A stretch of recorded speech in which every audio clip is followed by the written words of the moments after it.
There we go.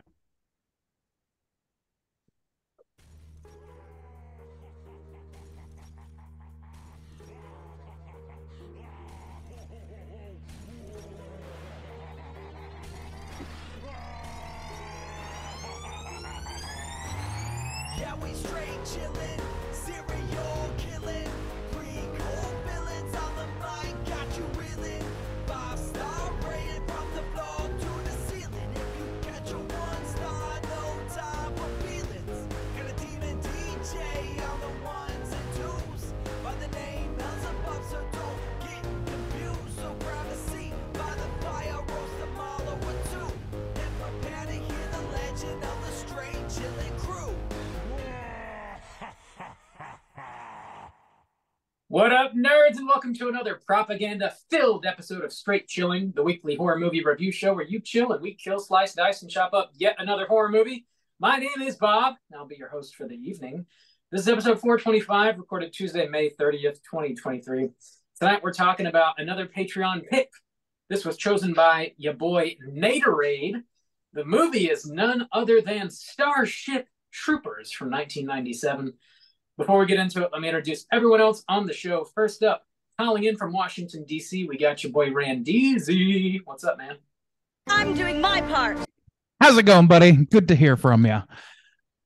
You always do your part. I got something in the mail today from you. That's unusual. Oh, yes. Mm-hmm. Yes. Yeah. It was a box of my fecal matter, right? It's an invite to your wedding, so I don't see a difference. You're so sweet. You're such a I know. sweetheart. Well, go ahead and mail it on back. Let me know you can't make it. I know you don't want to come. We could have accomplished this on text, Bob. I hate you still, in case you didn't know. And yes, I'm coming. You will feed me. But not in the way that you think I'm coming. That's right. Next up, calling in from South Korea, we got your boy Soju. What's up, man? Oh, what up? It's your boy Roughneck Stains.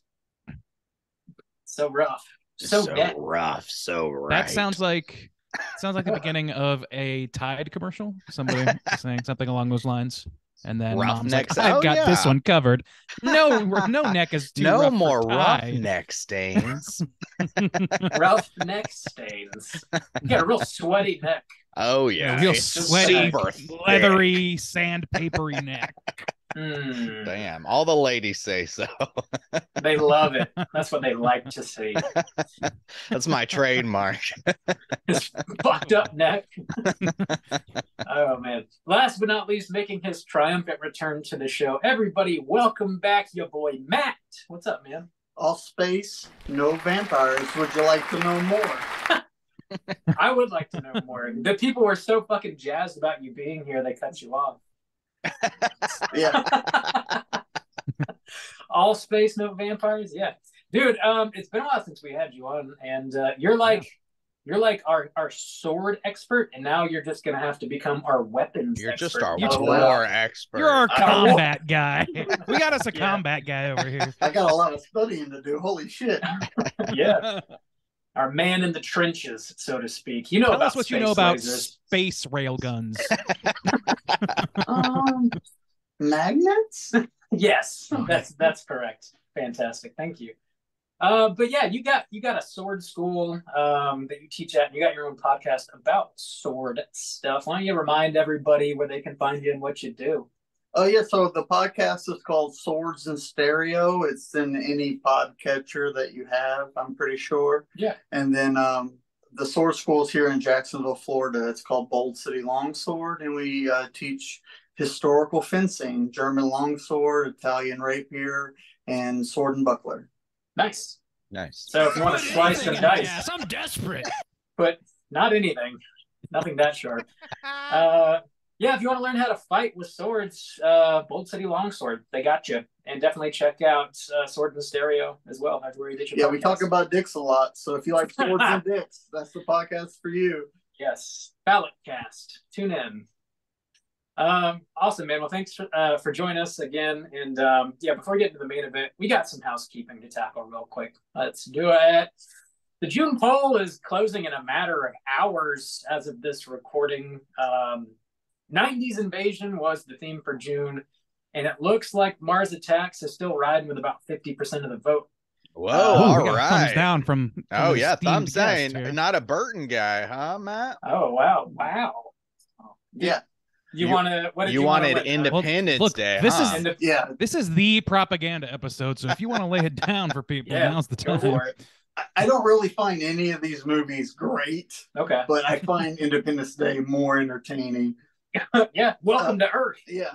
Mars Attacks is just different levels of annoying, and then it ends. Wow, that's an interesting take. Well, you got a few hours left to vote. Body Snatchers, Independence Day, and Mars Attacks. Get those votes in real quick. That does mean we're gonna have a brand new poll posted. Our July poll is going to be live for you guys to vote on. This is going to be your boy Randeezy's takeover month. What's going on there, Randy? Wow, total mystery to me. Yeah, what's going on, Randy? Dude. Well, I made a judgment call that this year I was going to go a little bit less grim dark as I did last year. We wound up watching Threads, not the most upbeat film of all time, but not going to go too upbeat. You know, I figured something really depressing that's also animated might be a nice call. So, for this particular month, it's going to be just animated horror films, kind of broad spectrumy. And the films are going to be The House, the stop-motion animated film on Netflix. Yeah. Paprika, the anime film, which I have not seen, but I've heard good things. It's an R-rated film. And then the seminal classic Watership Down. From what I understand, all quite different shades of depressing in their own way. So, I'm excited to check that out. Nothing like animated depression. Woo! That's right, man. Hey, look, so you can't please everybody, you know? If I'm not making people sad, what am I even fucking doing here? That's okay, Randy. You're just getting us. You're just feeding us into the Halloween season. You're just getting us there, you know? I got to set a vibe. We're doing the vibe check for July. Yeah, we're also famously depressed during Halloween season. You know it. All right, yeah, go ahead and start voting on Randeezy's July takeover month for the poll. In other mini-cast news, last Friday we did drop a brand new mini-cast. If you support us at the $10 level or above, you get the chance to listen to a whole back catalog of Patreon exclusive episodes. We got 98 shows up there now, cruising in on 100. Last Friday, Juice, you were talking about the HBO series The Last of Us, the entire first season. Yes, finally that came out.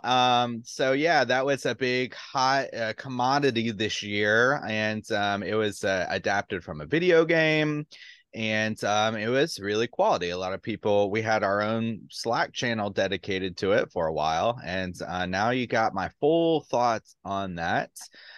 So yeah, that was a good show coming out this year. Nice. Yeah. And next up, I think second Friday in June 9th, I think it is. I'm going to be dropping another mini cast on Patreon, and I'm going to be talking about the new release Malum. That's on VOD everywhere. You rent your bullshit.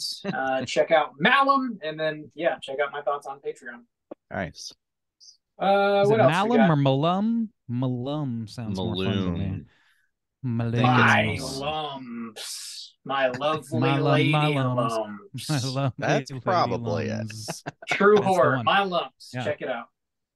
Google that. Yeah. This is definitely belated, but I wanted to just quickly thank everybody for hanging out with us for the Fangoria Chainsaw Awards. That was a lot of fun. First time we did a watch party for something like that. They showed it on Shudder. And it was a great turnout. We all had fun guessing at what was going to win. And just thanks for chilling, guys. We'll try and do that next year too. That was a good time. Man, I can't wait for my first time to get mad at an award show about horror. That's what award shows are, right? It's where people just go to get mad. The audacity. It was rigged. It was rigged from the start. I could tell. All politics, Joe. Oh yeah. Oh yeah. For sure. That's all I got though. Anything else? My house is filthy. Clean it up. So first off, big shouts outs to Seth over at the Bean Dud podcast. He was my latest guest on Creature Comforts. He suggested, and we talked about Enemy from 2013. And I really just do want to sing his praises because I try to record those early in the month and then release them later in the month. But that's when we were traveling. You guys were coming. We went to Japan and stuff. And so this was like the most scatterbrain month for me to like set one of those up. And Seth just was like so accommodating and like did such a fantastic job. So really shouts outs to him. Thank you for coming on, giving a great discussion.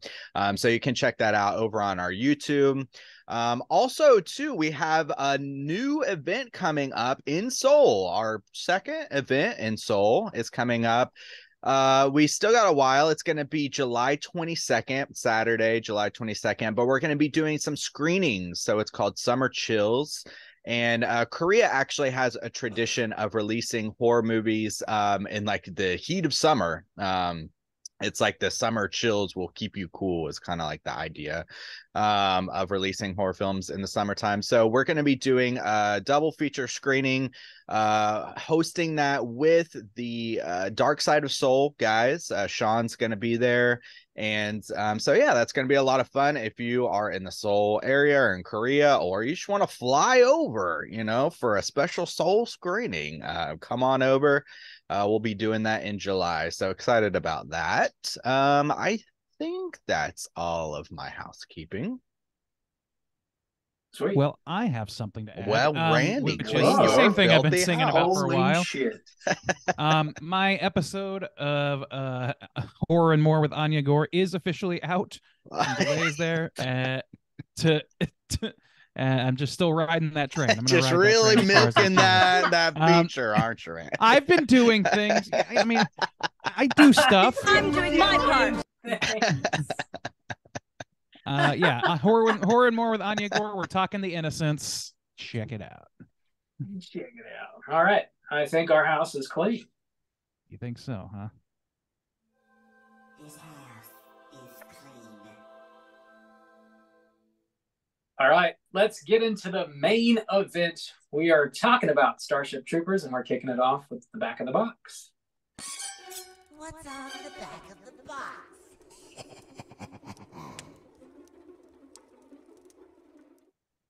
Bob, how many of these boxes do you have?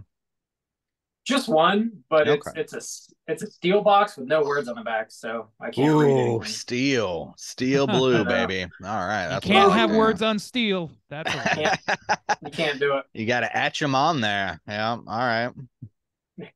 Costs a lot of money. Starship Troopers from 1997, rated R with a runtime of 2 hours and 9 minutes. This is directed by Paul Verhoeven, based on a book written by Robert A. Heinlein.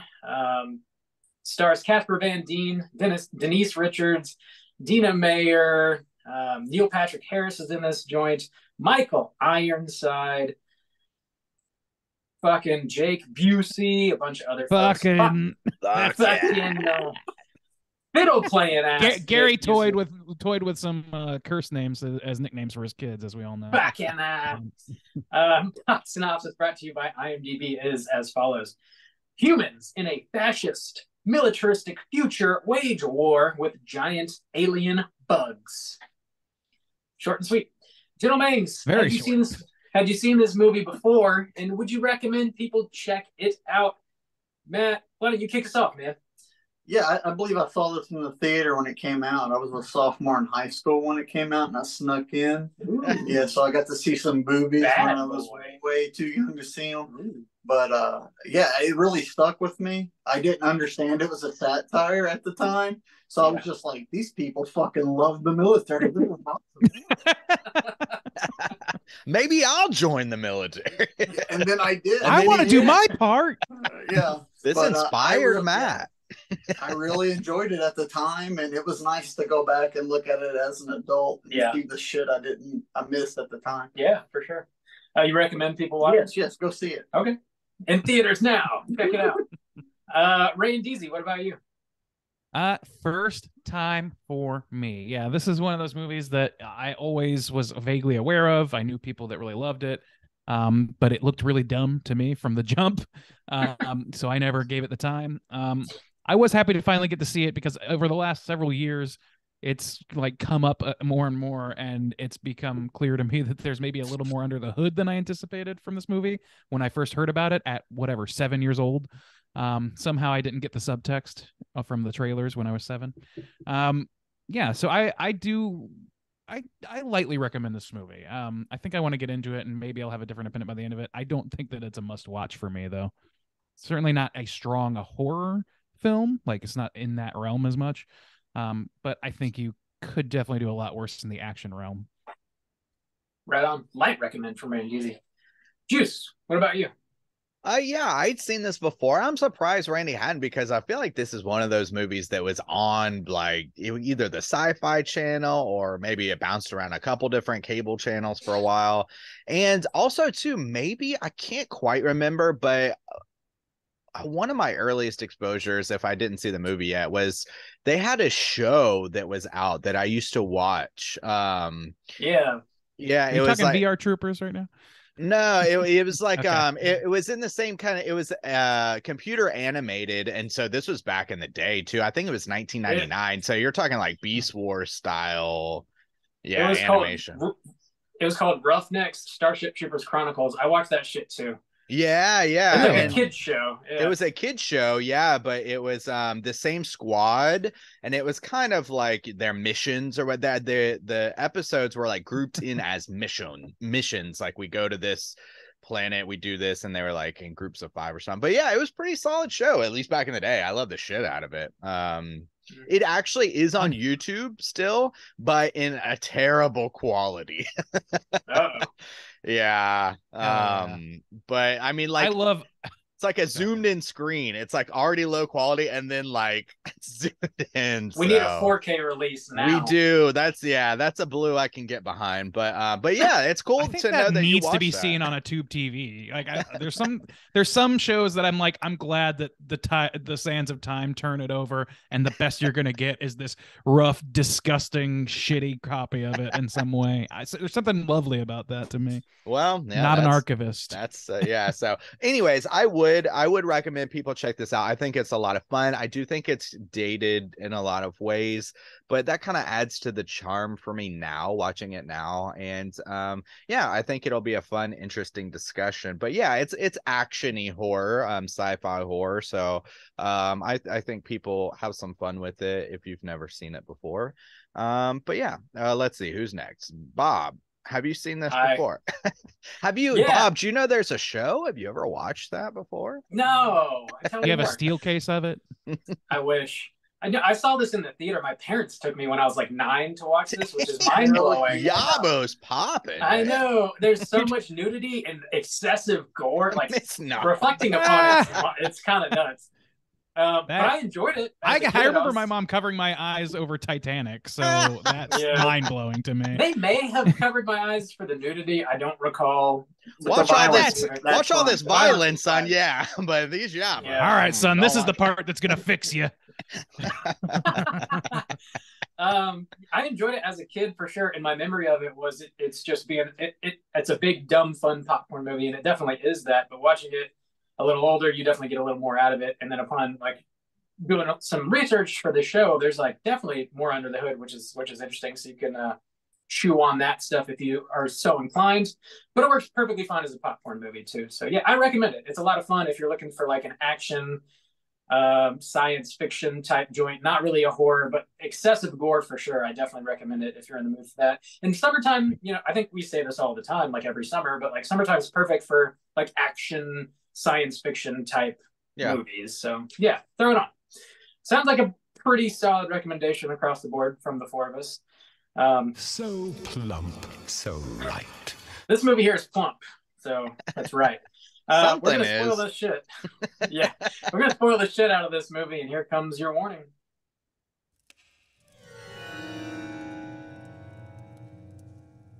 Spoiler warning.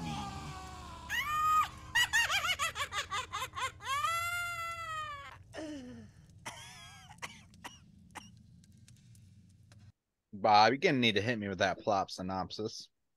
Let me lay it down on you. right now. All right. In the 23rd century, Earth is governed by the United Citizen Federation, which is a military government founded by veterans after democracy and social scientists brought civilization to the brink of ruin. Citizenship is only gained through federal service, which grants rights such as to vote and also to breed that are withheld from ordinary citizens. Humans begin colonizing missions throughout the galaxy, bringing them into conflict with a race of highly evolved insectoid creatures known as arachnids or bugs. We see teenage Johnny Rico enlist as an infantryman to remain close to his girlfriend, who goes on to be a spaceship pilot named Carmen Ibanez. Their psychic friend Carl Jenkins also joins the military intelligence, while Isabel Dizzy Flores, who is in love with Rico, joins as well and deliberately transfers to his squad to be closer to him. Carmen eventually breaks up with Rico because their career paths separate them. Rico impresses his drill sergeant, which earns him a promotion to squad leader. He then makes a mistake during a training exercise, which causes the death of one of his squad. Rico ends up resigning from the military briefly. He then tries to rejoin after learning an asteroid sent by the arachnids has destroyed Buenos Aires, killing millions, including his parents. They did. And invasion forces deployed to the arachnids' home planet, but the military underestimates them, leading to thousands of casualties. Rico, Dizzy, and Ace join a new unit called the Roughnecks. Rico earns corporal and starts dating Dizzy. The squad answers a distress call on planet P that turns out to be a trap. They're swarmed with thousands of bugs, and Carmen swoops in with her new boy toy Xander, saving Rico and Ace, but Dizzy dies in Rico's arms. The squad is ordered back to planet P to try and capture an intelligent arachnid called the Brain Bug. In doing so, Carmen and Xander crash land in the bug's lair, and the Brain Bug sucks out Xander's brain. Rico saves Carmen, and the squad captures the Brain Bug in the end.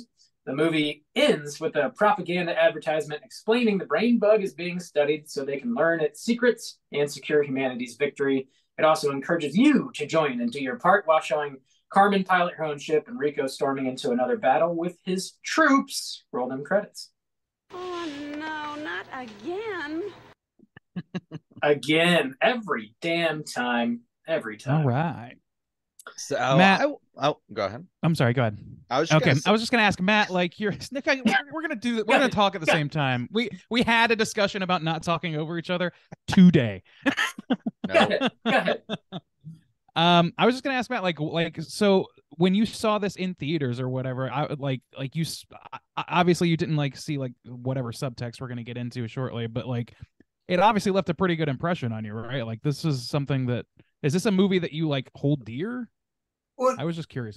I would say, yeah, in a way, because in a way, where what Juice was saying, where he said it didn't age, I would disagree with that. I think in a lot of ways this movie feels timeless because they wrote it in that way where it could be the 50s and World War II was yesterday, or it could be the far future, and it has that. Hey guys, we're fighting all across the seas, and all that weird radio talk and the dialogue's written that way. So, but it's not necessarily a nostalgia bait for you, because that's what I'm gathering from Rob and Justin's cartooning.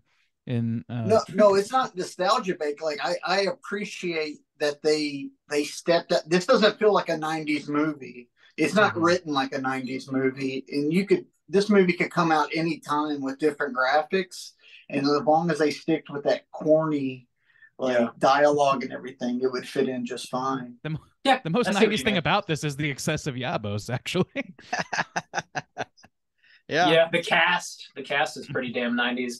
I kind of agree though. The satire of the movie is so baked in, and it's turned up to 11 that you kind of could watch this at any given point. It doesn't really feel 90s in a way that a lot of other horror movies, like The Faculty, we've covered that. That feels 90s as fuck.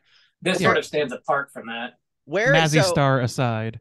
So where it kind of feels 90s for me is I kind of like what you're just hinting at with the Yabas, but not just that, is I feel like this this movie would have a really hard time being made now and having the impact that it does, or like being made in the way it does. So what it kind of feels like to me is the quirkiness of the 90s. It kind of like a Mystery Men or something, where nobody would make a Mystery Men these days. It kind of feels like the kind of punchiness that it has and the like weirdness that it has is like very specifically feels like a success of the 90s to me. Yeah. Well, in a way, Matt, it's like, go ahead. yeah, in a way, it feels like it's ahead of its time, and it's also like a time capsule, because like they're talking about fake news. They're using the internet to get their news. Shit like that we did. This is 20 years before that was mainstream. Yeah. And at the same time, it feels like a newsreel from World War II or the Korean War. It sort of is timeless in a way because it's a full blown propaganda film from a place that doesn't exist. So like it's grounded in reality in a way, but not really. I think that like I don't know. I kind of like largely kind of disagree that it feels very 90s because I don't really feel that. I kind of agree that it feels kind of timeless, but it's also like even like I don't know, some of the stuff that's in there. I feel like you would stand a better chance of making this today, just not on the budget that it had. So I have sorry. Because I think about like movies like Psycho Gorman and shit, and like I think it's eminently doable to do these sort of like glib satirical films now, just on more micro budgets. Also, like even Mystery Men, you brought up Mystery Men. I was like, I think like there's plenty of like subversive superhero movies now that superhero movies are the mainstream, so that might be a bad example.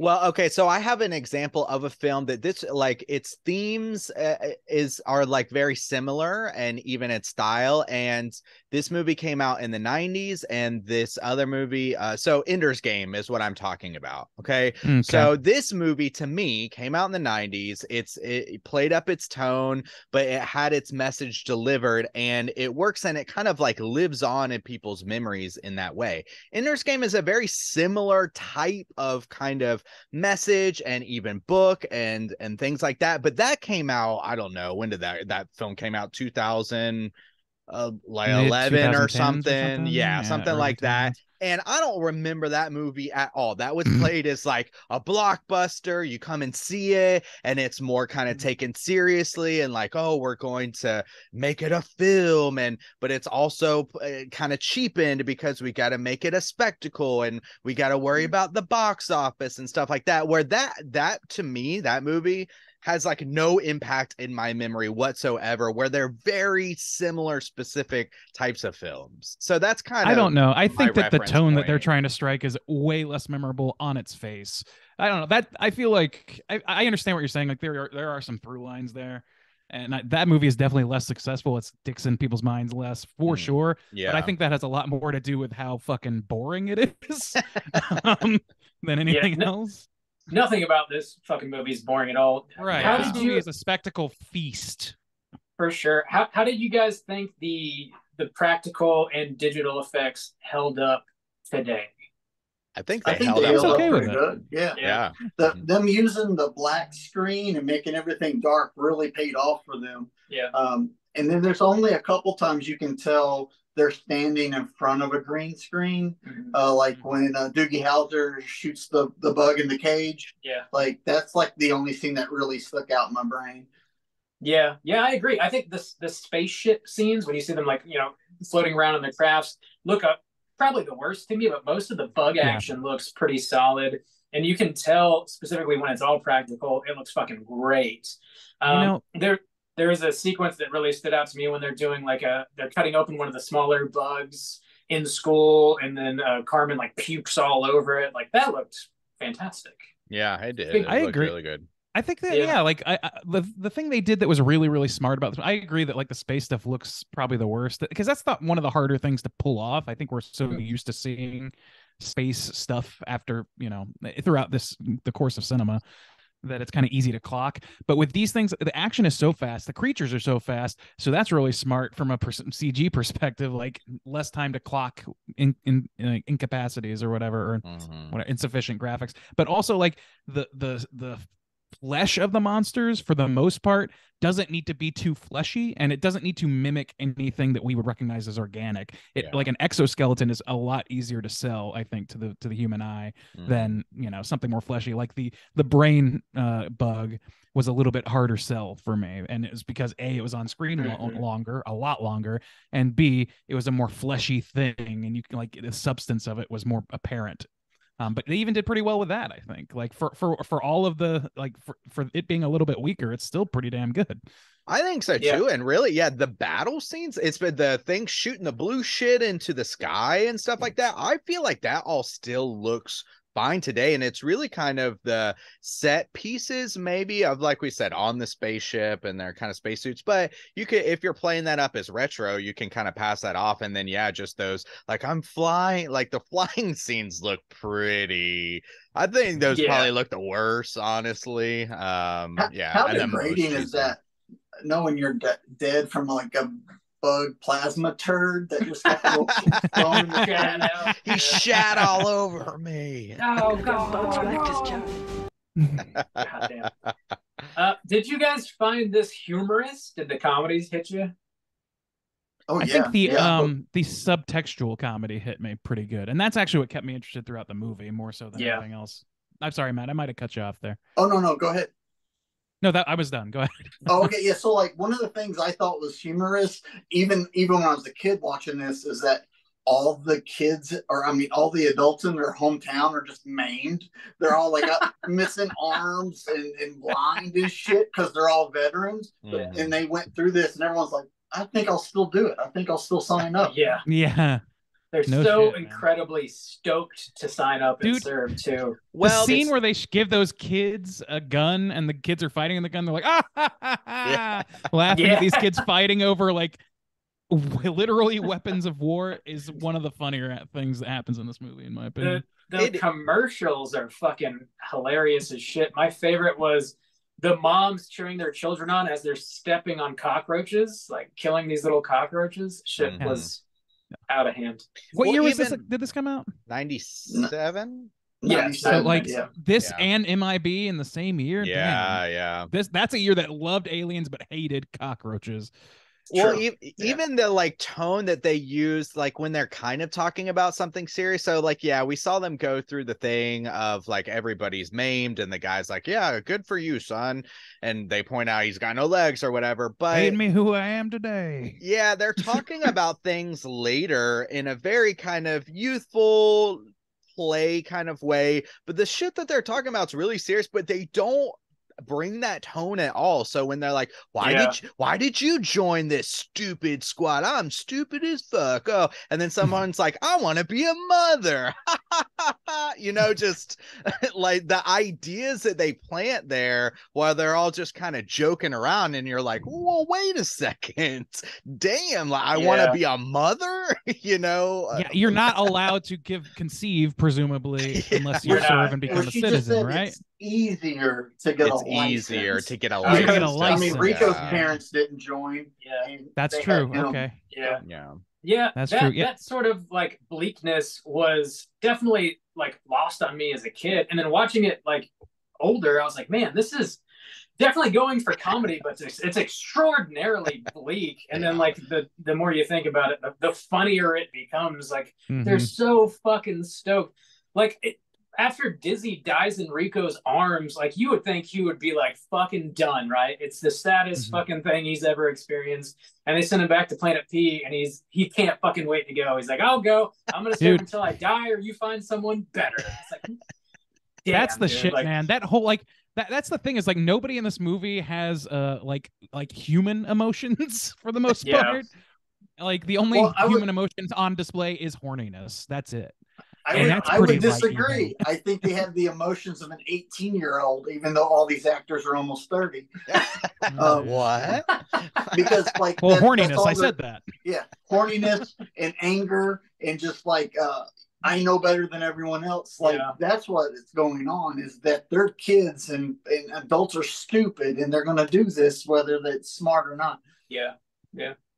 Well, it No, does have that's the probably true. Yeah. it has the human emotions of what you would want to sell as a propaganda film. Oh, your lover died in your arms. Walk it off and stand for your country. Yeah. It's that kind of well, we'll get them and we'll show them. It's not any kind of lesson learned. It's not any type of like administrative problem. It's the most basic, what can we sell to the public type of emotions. Be brave, push through. We're Americans, and like the one emotion it's okay to show in public is anger. Because if you start crying or you're too happy, you're fucking weird or crazy. But if you're angry, well, that's just a normal American. You should be. You've got a solid reason to be pissed and screaming at that 16-year-old waitress who brought your blooming onion that was a little too cold. She deserves it. I feel like where's my horsey sauce, motherfucker? I was the 16-year-old waitress.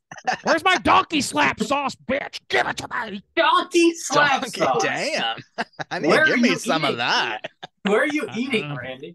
I just tried to think of the most American sentence I could scream about. Donkey slap sauce. Oh, donkey slap. Dude, that's a new Straight Chillin' trademark. We got to get some donkey slap sauce up in here. We're making some donkey slap sauce. No. So, like, I was thinking about this, though, like, thinking about the time that this did come out, like, not to get in the weeds about, like, about it being timeless or not or whatever again, but like it did come out in 97. This is like a post-grunge, very disillusioned youth populace. And this was like, I feel like I know that this movie was not well received to begin with, like when it came out, at least not by critics anyway. But I also feel like I feel like kids like in their teens or whatever would have watched this movie and laughed their dicks off. I don't know, like somehow that didn't happen. Am I wrong? I don't know. Well, this was also post Gulf War, where we just destroyed Iraq in like 6 days, and it wasn't even hard. We just shot a bunch of missiles, and the war was over. So, like, you have that whole thing in the continent too, where we felt invincible. Yeah. I think some of the negative reviews had to do with people watching this movie and not picking up on the satire and thinking it was like very pro-military, pro-fascism. At least that's what when I was reading like interviews with Verhoeven, that's like what his explanation was. And then watching it later on, you're able to, I guess, pick up on some of that stuff. Like, no, it's satirical. He's obviously not about this shit. Like if you, sorry. I was just going to get into like a little bit of trivia. I was like reading a little bit about Verhoeven, and like he lived in The Hague, I guess, which was like Norway's capital. And then like during World War II, like Germany had a base, like they operated out of there. So like he was seeing a lot of like bombs hitting, and like he saw a bunch of like bodies in the street and like buildings on fire, just mayhem. So like he's very like anti-war and will say it very plainly. And like in the commentary, he states it like very, very plainly too. I mean, it's easy enough to watch the movie and get it, but I guess maybe in 97. Well, it wasn't. I don't know. That's the thing about it, is like I'm a little bit torn on that, because like to our eyes, I feel like it definitely hits a satirical, because I feel like between like, I don't know, at least the three of us, Matt, I don't want to speak for you too, but like it's like it hits very fucking jingoistic to a degree that is like laughable and like fascist to an insane degree. Doogie Howser is wearing an SS uniform in this movie. Like there's no question about it. He looks like a Captain America villain. He's so Nazi-ish. So like to say that, like, I feel like it hits us that way. But I also think like, and I was thinking about this after the film, there's a YouTuber called Lindsay Ellis. I don't want to go too deep into it, but she did this video about Blazing Saddles and made a really, really strong point, which was about American History X and about how like negative movements like neo-Nazis have co-opted that movie because they find it somewhat like a sexy thing, even though the moral of that story is racism bad, fascism bad. it still has fucking Ed Norton looking like a stone cold badass for most of the movie. And if you are a fascist, the aesthetics of that still appeal to you. Meanwhile, you watch a movie like The Producers, which has a song called Springtime for Hitler, where a beatnik Hitler sings a song and there's like showgirls and shit, and it's wildly absurd. No fucking actual neo-Nazis are loving goddamn Springtime for Hitler. So there's like an aesthetic choice in this movie that is leaning into things that a fascist might find appealing aesthetically, even though you and I are clocking it as humorous. I could see the argument that people might miss that if they're not thinking too hard about it. Like, man, this is a very fascistic movie. I'd fuck this movie. Like, I don't know. I could see that happening. I just think we're kind of our pump is primed to see this as satire. I feel like that's the thing. Me and Matt actually talked about this same idea just a couple months ago when we talked about Fight Club. About where you make this film that to some people is clearly critiquing something, but for others it stands as a kind of beacon for the terrible behavior that it's supposed to be critiquing. And so in a way, maybe like it is kind of like in a way you could spin it as the idea of kind of like, you know, disguising or not even disguising, but making a Mountain Dew energy drink or something like that, you know, where it's this one thing and it's supposed to be this one thing, but people think it's another thing clearly because it's labeled as that. And so I think in that kind of way, this film with its humor and stuff like that could easily be taken as a film that people would just watch and have fun with, and like maybe subconsciously like take some of those ideas the wrong way. I could definitely see that. I think so. Yeah, I think it's a Rorschach test for what people are looking for in the movie, which makes it really fucking interesting. Yeah. And is to me by far more interesting than the surface level of the movie. Mm-hmm. I also think like the excessive gore that Verhoeven put into this movie was definitely meant to like be comedic and add to the satire of it. But like watching it, like he's not, you know, American, but like Americans watching things like this, we're used to it. Like excessive gore is almost expected. So like the humor or like the commentary on that sort of thing might be lost on some viewers because it's just like we see that shit all the time, you know. But the titties, no, too many titties. Can't that's definitely European. I thought that was really interesting how that was like and maybe this is like just something that they pulled straight from the book, but like this movie has a lot of like sexiness, but for the most part, people aren't behaving sexually except the main like trio of characters and Diz. Like those four characters have sexual pursuits, but everybody else is just like, oh yeah, hot people all around me, and we're all getting naked and showering. We're talking about being moms and shit, and you know, it's whatever, you know, whatever. Like I just thought that was like weirdly progressive for a movie that is fashioning itself after Nazi propaganda. It's European. No. That's that is noticeable. And I didn't know that he was Europe, or that I didn't consider that in that way. I thought it was just kind of like, at the time, I kind of honestly just thought it was that way of mixing everything in this stew where everything's okay. You know, that tone of just like, no matter what happens, everything's the same tone. There's no dynamics. Nobody gets super upset. Nobody like, there's no, you know, no matter what happens, we're all just here for it, you know? So that's kind of how I took it at first, but I didn't consider that, it was just a European and that might just be completely normal. Well, I took it that they, like they had really made the sexes equal, because even at the beginning of the movie, Diz is the playing quarterback football, on the football team. Yeah. And the fact that they can all take the shower together and it's not sexual at all, I believe is very sex positive. And I think that's what's so weird about it. What? Verhoeven is kind of like in any other movie that would be seen as woke propaganda.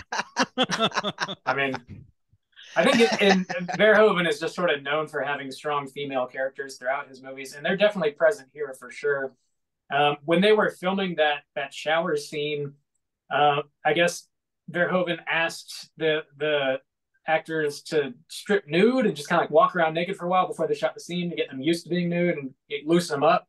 they didn't want to do it, and they're like, "Why don't you fucking get naked?" And he's like, "All right." So he just did, and so did the camera Hell yeah. operator. They're That's just awesome. chilling naked, and they're like, they shot that whole scene just naked with everybody That else. camera operator waited his whole life for that Yeah, moment. it's like, Now's my time. thought you Thanks, never Bob. asked. Yes. Rip. Yeah. Yes.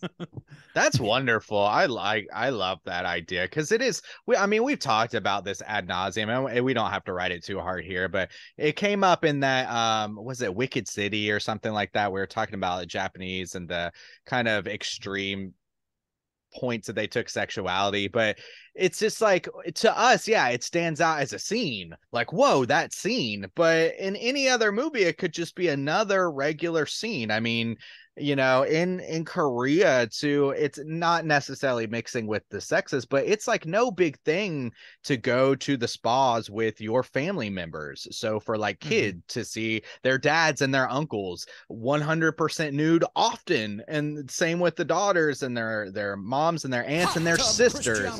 Yeah, and so that's just like a normal, and so they think it's like weird that you like, why wouldn't you want to get naked? Like, it's just, we need to get over that shit. Yeah, yeah. And that's what's that is interesting. And like, to me, it's like it almost works against the broader point of what Verhoeven's doing, unfortunately, from an American perspective anyway. And the thing is, like, this movie is drastically American in just about every other way. Well, I think he's making the nudity feel normal and casual the same way he's making the violence feel normal and casual. Yeah. But we're just taking issue with one and not the other. Yeah. No, yeah, and I think that is absolute, exactly. And like, if it was a movie that wasn't like so strongly positioned as an American point of view, even though it is not explicitly stated, it is very clearly like an American point of view, but directed by somebody who's not American. So it kind of has this weird like about face to it, where I can understand that in a movie that's more straightforward, but this one is subverting something, and it kind of subverts its own subversion by doing that just a little bit. So at least to us. And it's again, like, I think you're right. Like, I don't think it's a bad decision. I do think that as Americans, we're going to take it the way that Americans take it, and our minds are primed again to kind of see it as like, oh, that's unusual, why would they do that? You know what I mean? Like, it's a distraction maybe. Well, it is weird from the if you think about it in the standpoint of kind of what we were talking about of the messaging, like the overall messaging, where some things are clearly supposed to be propaganda, or like you said, there's a dude in an SS outfit or whatever, he's got the leather thing on, but then at the same time you have these kind of progressive ideas. Well, then those things start to like mesh, where you're like, oh well, yeah, there is a woman quarterback, and like, oh yeah, people are just showering and like having sex, and like those are good ideals. But if you mix it in this thing where you're saying like, well, over here they're doing it as a normal thing, and it's supposed to be a critique, so are they really critiquing the idea that men and women should be able to shower together without any problem? Well, then that stuff gets muddled, right? I guess it does get kind of muddled, but the way I would interpret it, I guess, would be like, there's a soldier and a citizen, and like that's the delineation. Like, sure. Well, I guess not a citizen. I guess a civilian, I should say, because you have to serve to be a citizen. Also, we're all men, so who knows what this feels like for a woman? Sure, they could find out. Like, look, I could take a shower and be totally safe. Yeah, I want to join the military. Shoot at me. With your lasers, not your wieners, to be clear. Did this okay. We're hunting for dick. Good Lord. Did this movie go on a little too long for you guys? Did it Yes. A little, a scotch. Yeah. It did, but I was also like, the ending felt abrupt. It just ended. Yeah, it kind of did at the same time. He's like, very the abrupt. SS Doogie Howser comes out and he touches the brain with a vagina face, and then the movie ends. And I'm like, what happened? He's afraid. Yeah! That was really the funny. Smart vagina's afraid. I found that scene to be both like kind of fucking chilling, because this dude is like telepathic. He's got this amazing power, and he finds out this bug is fucking terrified for its life. And like the pure like joy that everybody gets from knowing that it's terrified is like kind of fucking gross.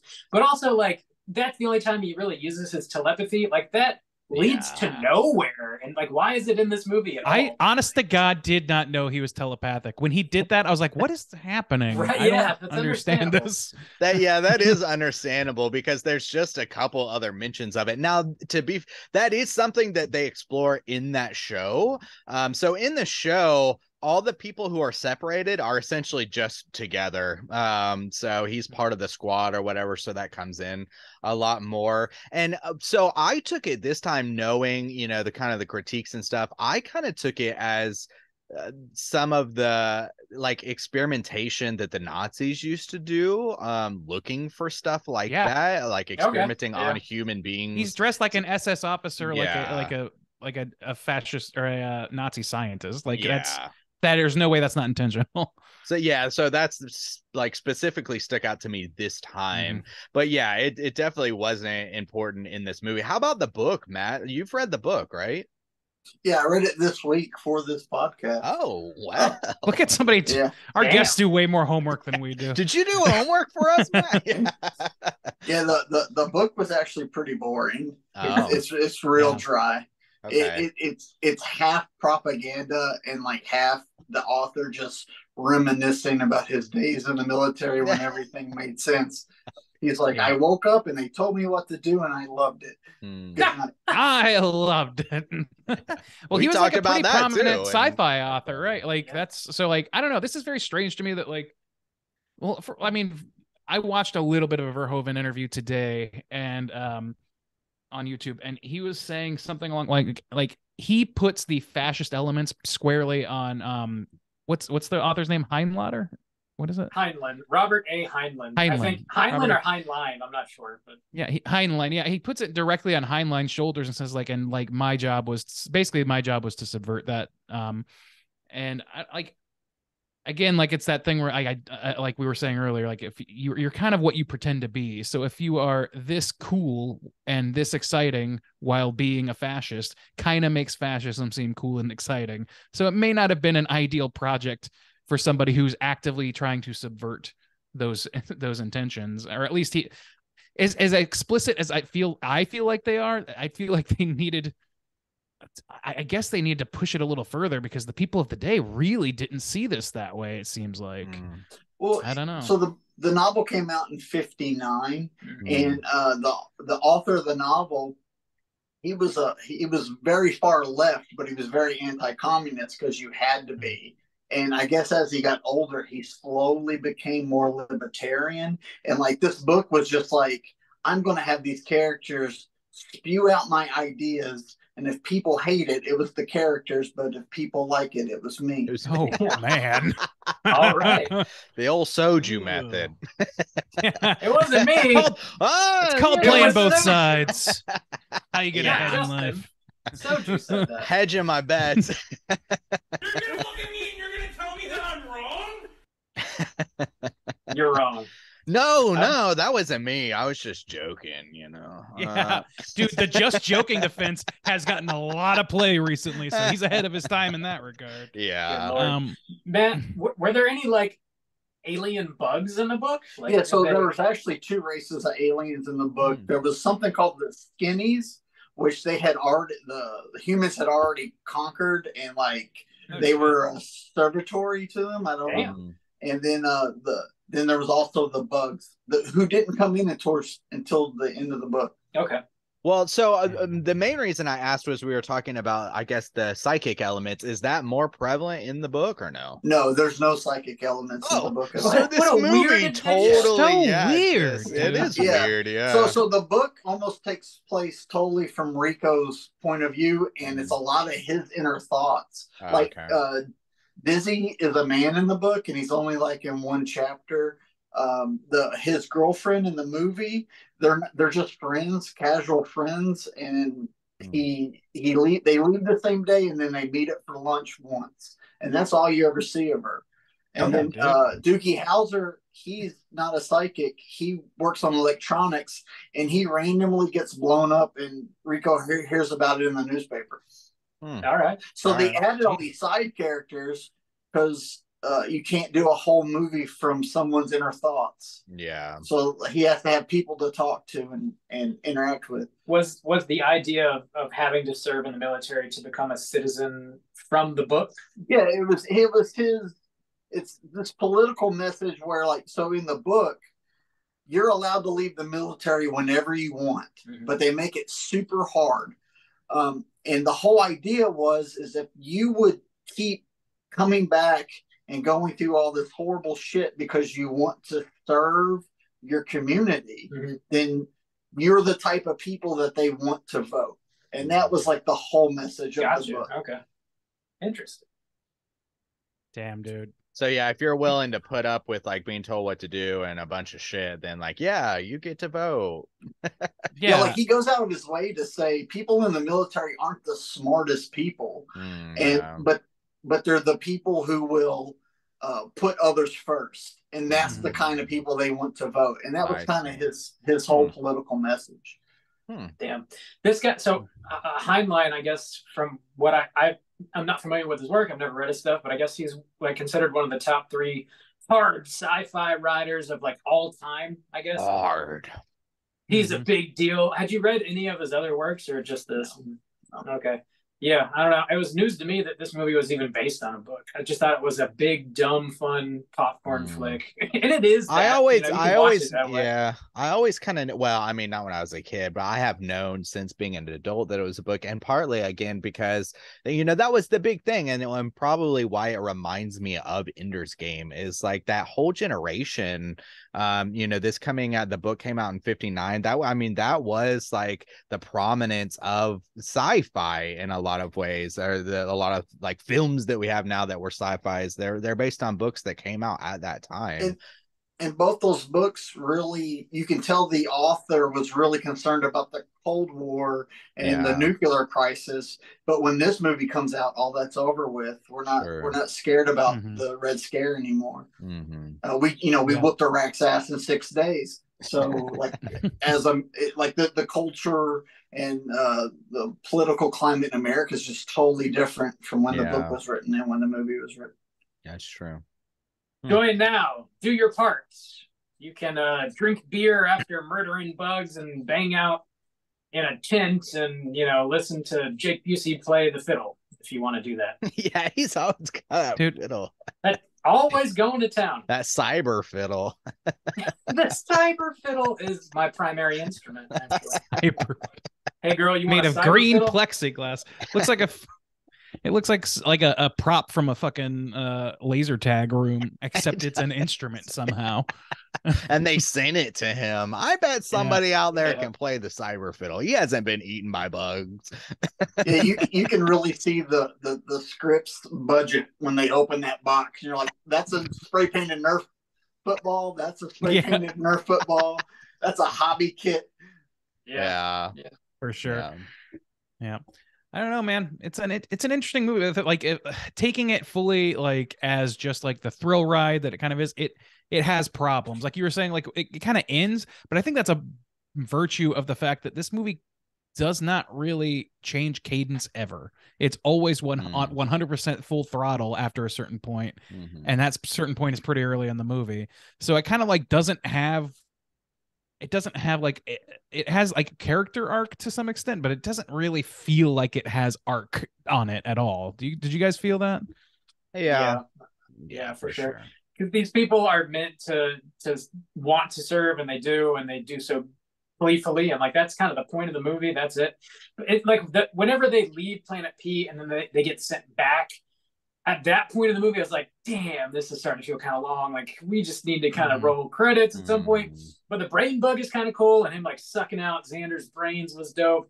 But then it does just kind of end. And, like, the writing in that, like, the last 20 minutes of the movie felt just bad, honestly.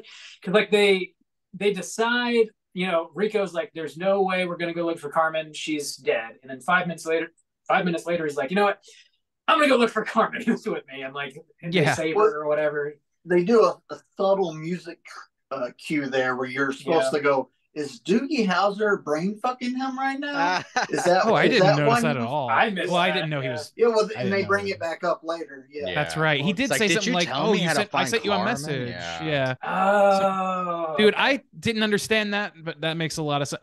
The Doogie Howser character, man, is so weird. He's like the most obvious, like Nazi parallel to me, like visually speaking, because of Yeah. what I said already. But also like he's like intentionally sending people off to die, except for his friends. As I don't know, there's like a eugenicist thing It's going like, I have on. to I make don't these know, man. decisions every day. Yeah. And you're supposed to respect and like him at the end of the film, and it's like, oh man, Yeah. even for satire, that feels wrong. Like, Yeah. Well, as we said, You get it, Randy. well, Sorry. for it to end, I mean, because they do bring it up a little bit, so it's kind of like hinted at, but they're mostly in those commercials, and that's the thing. It kind of dances around a lot of things, and you really do kind of have to put the work in to connect these dots in a way, because they were having a discussion about, you know, did we provoke these things? Is it a live and let live? And like people are like, they're not smart, they're, you know, they're not Yeah. intelligent. Yeah. But then you find out that they are intelligent, but everyone just cheers anyways. Where that yeah, was they're happy that they're afraid. that kind of like moving the goalpost type of idea of like, well, they're not smart, so it doesn't matter, we'll just blow them away.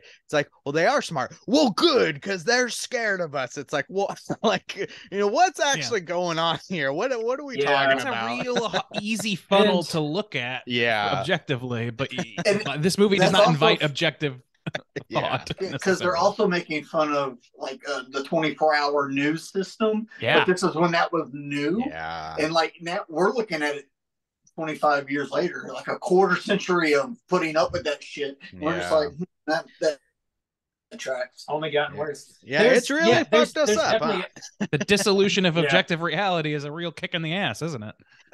There's definitely a hint that like our colonization of like other worlds is what like pissed the bugs off and made them like throw an asteroid. But there's really, as far as the context of the movie goes, no real evidence that they threw an asteroid. You know, like it could have just happened, and then the military like blamed it on the bugs, you know, for an excuse to go take over their planet or whatever.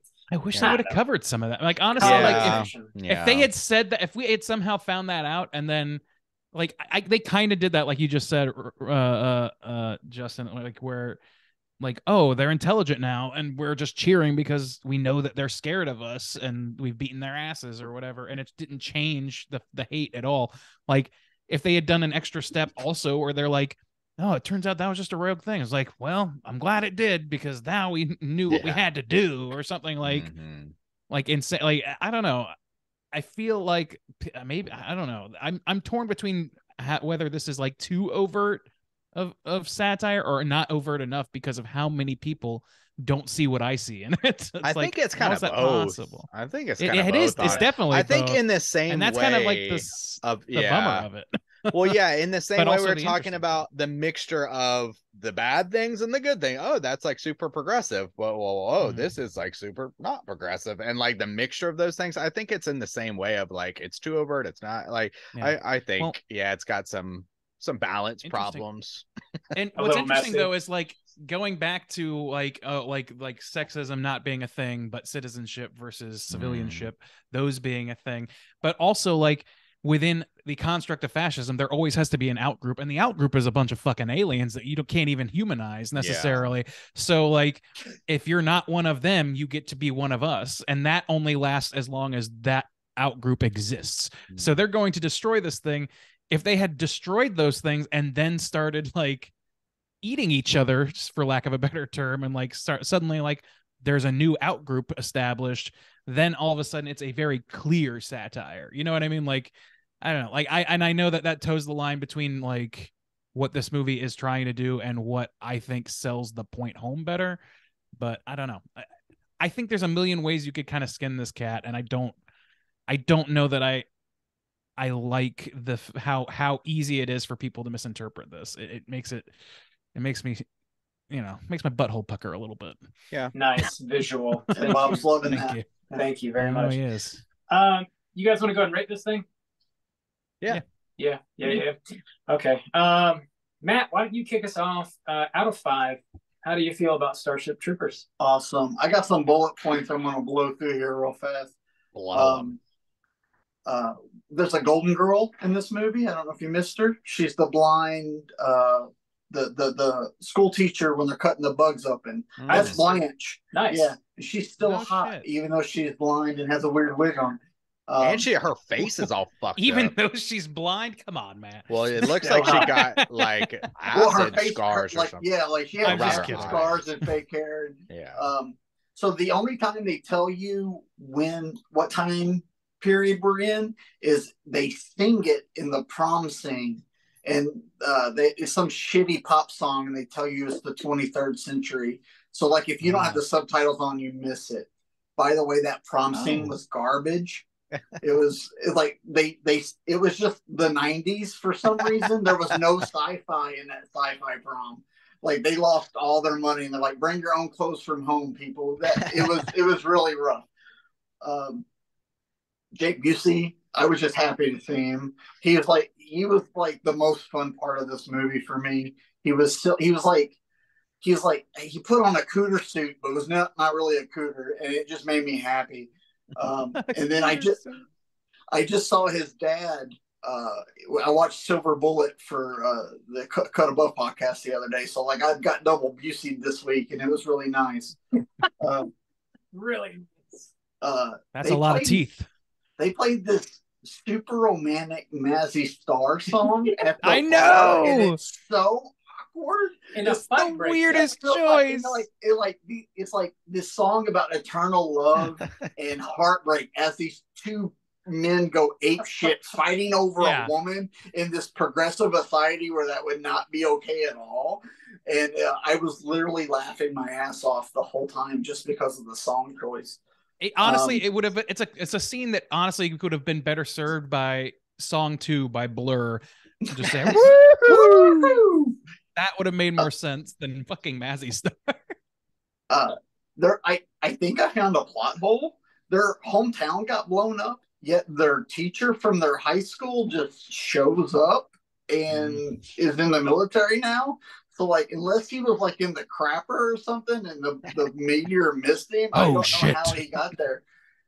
I went to the crapper, and the whole area got destroyed by a meteor. Why does Diz like Rico? He's good at football? He's Johnny Rico. Yeah, fuck that guy. Yeah. Oh my god, like Diz, there's fucking man meat everywhere. Pick someone that'll treat you right, lady. That like I was so sad for her, and then they frizzed her at the end just so Johnny has a story point, and I'm like, it should have been the other fucking way around. This should have turned out to be the hero of this movie. That would have been badass. Actually. And then let me see and like he always picks her second. When he becomes in charge, he has to get a right-hand man, and he looks right at fucking Busey, and he's like, you want it? And Busey's like, no. And he's like, well, Diz, I guess you got it. I was like, Diz, fucking smack him in the dick. I was so mad. I don't understand the message they're doing by just abusing her character the whole movie, and then she dies. And I'm very emotionally upset about it now that I'm talking about it. I'll give you a hug. But anyway, I really like this movie. Besides them kicking Diz in the nuts the whole time, I'm going to give it a 4.3. That's a B plus, and go watch it if you haven't seen it yet. All right, 4.3 from you, boy Matt. Juice, how do you feel? Yeah, so I think just from a pure watch standpoint, I do like this film, and I always kind of have liked this film because it's fun in the same kind of way of like, watching Independence Day is fun, or like you said, it's a fun popcorn movie. You could throw it on. It's got some fun action. It's got some decent kind of enough comedy. It holds up well as far as like the looks of it and the action of it goes. So just from like that pure standpoint, I think it's like a pretty fun movie and a little long in the tooth, I do know. We all know. No, yeah, it is a little too long, but and it has like some pacing issues, but then there is this whole subtext, and then when you start to get into it and you understand it, and everything like that, there's a lot to pull apart, and some of it works really well and then some of it doesn't. And so in the same kind of way, like, this movie works pretty well. It's a little long. The psychic thing, it makes no sense. And then underneath it there is some subtext that like really works well and really makes you think about it and is successful, and it's kind of like satire of like a propaganda and a war film and stuff like that. But then also too, like, kind of doesn't really work well when you're like, well, wait a second. So it kind of goes back and forth on both fronts. I think just instinctually my natural inclination is to go like a 3.5 from my pure kind of enjoyment, and to say, yeah, it does have some successful subtext. And then all the knocks against that are just kind of like, the plotting and the like too long and stuff like that. But so I'm gonna give it a 3.5, of course, with a half star for the Yabos, because Yabos be popping everywhere. So I'll give it a 4-star overall. Right on. Man's got a code. Got a He code. does. I'll slide in here real Bob, quick. out of 5, Starship Poopers. What you giving it? Starship Troopers. Yeah, this is a great popcorn movie. It's one that you can definitely throw on with some buddies and have a pretty good time watching it. I'm surprised at how well the practical and CG effects hold up. I assumed, it's been so long since I've seen this. I was like, man, this is gonna look like shit, but it's still fun. But most of it looked pretty damn good. I really was impressed by it. The acting is like effective in a way that I also wasn't really prepared for, because they're like so unaffected by these insane decisions that they're making and the loss of life and the blood and guts and viscera. And the main character the whole time had this like very like blank smiling facade, and it's like slightly haunting in a way that like I found like just, I don't know, effective. Definitely didn't register any of that when I saw it at the age of 9. When you get into like the subtext of it, like glorifying like a militaristic state and like fascism and like the idea of only being able to become a citizen of the world, you have to serve in the military. It's just like really, really kind of interesting and fascinating. And a lot of that does get driven home. I think the point is easy enough to pick up on, even if there are some inconsistencies that we've already sort of highlighted here. Most of the comedy works. Most of that holds up. The Mazzy Star fight scene is fucking hilarious. And what a wild fucking choice that was. Yeah, I mean, I think we kind of touched on most of the other stuff.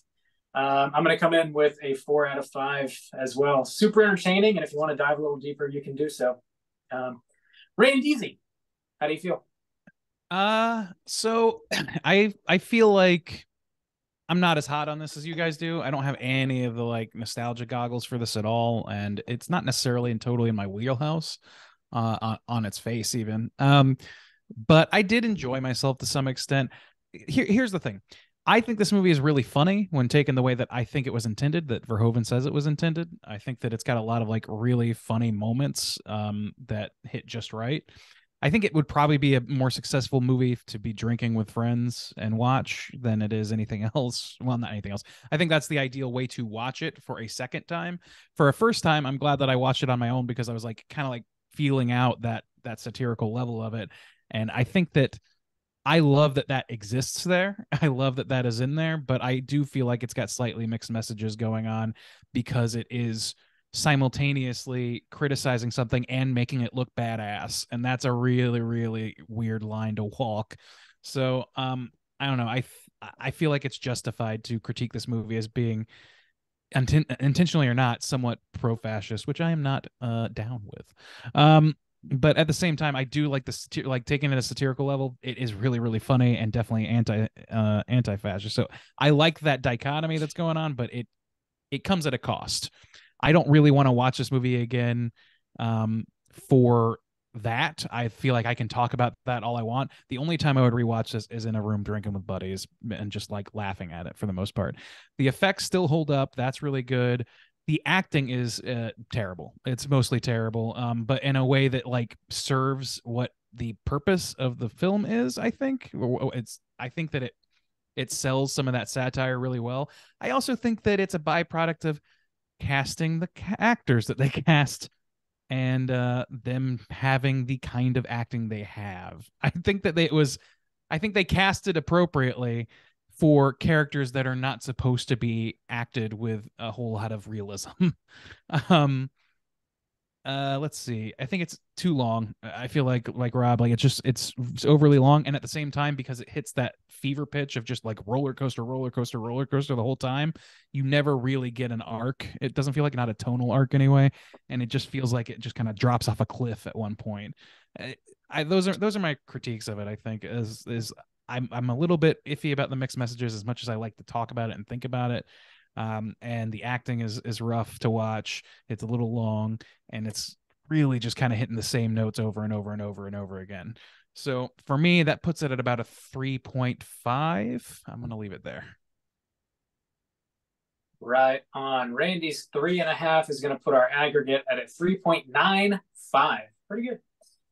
Our boy Naderade did send in an email. Juice, do you have that? Do you have that pulled up by any chance? I do not.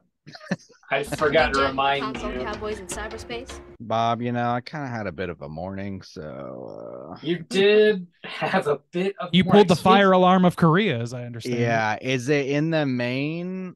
Yeah, I sent it. It's from me. Oh, so. it's from. Oh, okay, then yeah. Oh no, that says something different. That's I don't see it. Okay, well, that's problematic. It's from Robbie. Yeah, I sent it. Yeah. Okay, let me search. The last thing I see from you was the ideas. Okay. And then a mini cast spoiler, Amazon rentals. All right, hang on. I'll Late cut this night. out. For some reason, he sent it to me personally on Slack instead of to the email, so I had to like copy and paste it. Oh, okay. Let me make sure it No. actually went through. I can check sent. Let me check sent. Did you send it from? Oh, you would have sent it from your stuff. Never mind. Yeah, let me see. Mm. Okay, I guess it did not send. Hang on, let me see if I can copy it and send it one more time. Okay. I'm doing my part. Naderade, send it to the straight chillin'. Bob can't do shit, okay? You think Bob's gonna deliver this message well? No. Bob has all the answers. No. I believe Bob can do anything. Bob is not Thank capable. Okay. We are very impressed.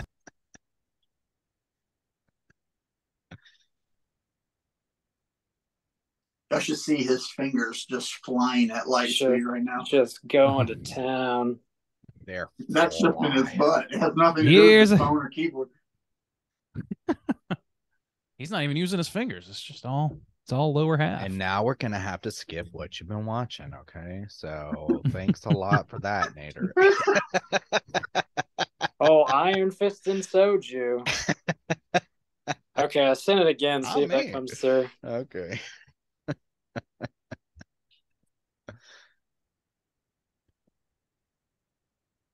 Okay, it definitely sent this time. There it is. Okay. Hey, yeah, I it's see it. in. All right.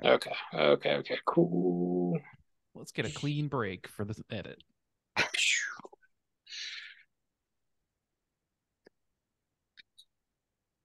Is it? You got to start with, oh, here it is. Okay. It was actually shoved right up my ass. Found it. Oh, it's smeared doo-doo brown.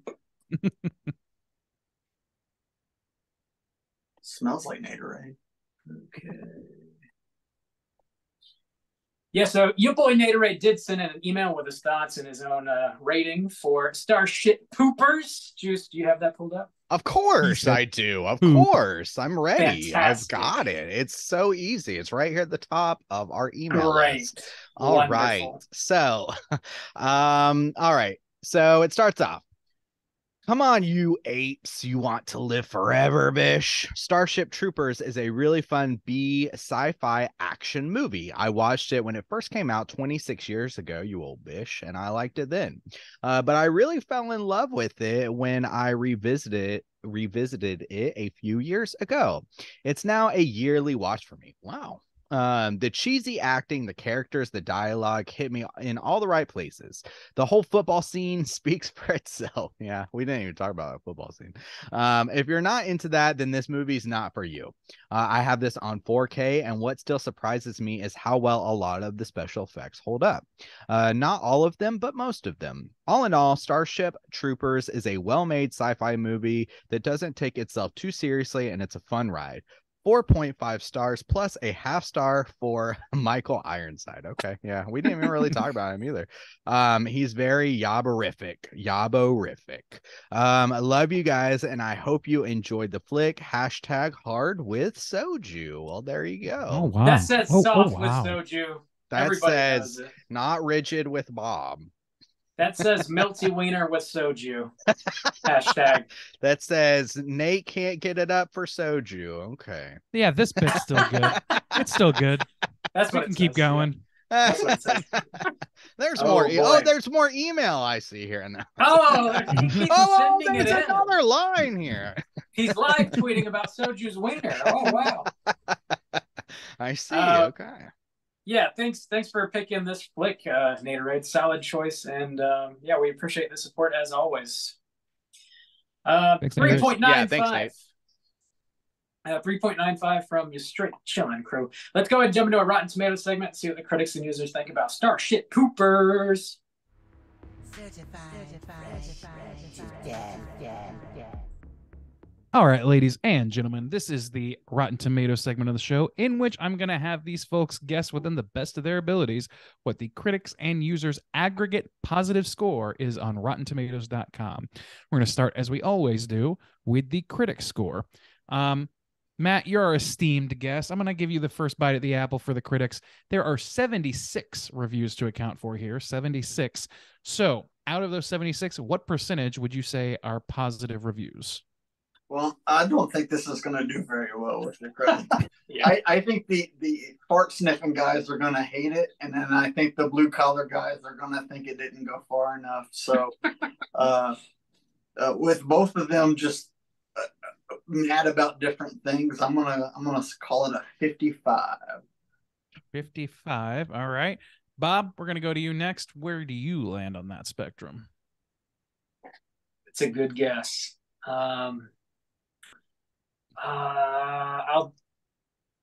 I guess I'll take the over, but not too over. I'll take a 59. Okay, over easy. All right, Juice, how about you? Where are you falling in this little? I'm gonna You risk gonna be it. a bread? You gonna be the meat? I'm gonna take the high end and say 69 dudes. Oh, Bob, you're the meat. dudes. Awesome. Dudes, Yeah. specifically dudes, not boys. I don't want to frighten anybody, but somebody is 1 percentage point away from being Oh, shit. 100% correct. The correct answer is 70% positive. Oh, Juice takes that God. one away. 69 dudes came through for soju. This is one of those times when Zoom really come, works to our that's what I heard. benefit. This is one of those times where Zoom really comes in for a benefit because your screaming got completely cut out. It was Oh like- no. You were too fucking loud. Aw. Silence. Zoom's like, we don't need this. Woohoo. That's better. see, Alex, if that's what you want to do from now on, I respect that. It's like a very, very calm Ric Flair. Woo. Oh, that's a Um, hell yeet. All right, moving over to our audience score. Juice, why don't we take the first bite at the apple here? What do you think that our 100,000 plus audience ratings put this movie in? This is where I'm kind of torn. That's bad grammar. I don't know. I don't know. I still think I think it'll probably be higher than the critics. I'm gonna say 76. 76. All right. We're going reverse order. Bob, why don't you tell me what you think that the audience would give this film?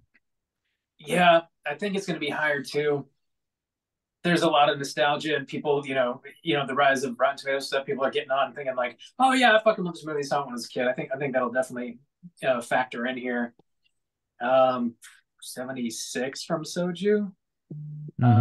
76. I'm gonna go nuts with an 80, I guess. Oh, Whoa. I'm big dick crazy. swinging. Oh, Wow. Wow. Nuts everywhere. All right. Okay. You're welcome. Matt, bring us Baby home. You nuts. want to be the bottom bun, the top bun, or the meat? Oh, no, What are no, you no. doing? I'm sesame seed and fluffy on top. Ooh. I think a lot of people will, yeah, like Bob said, are going back with nostalgia glasses and review bombing this in a good way. I'm going to go with Blink 82. All right. I No like one. that. Minus the one. Yeah. Minus 100. Well, I'll tell you what. Zoom's about to blow out because the answer is, again, 70%, meaning Juice takes this What? one.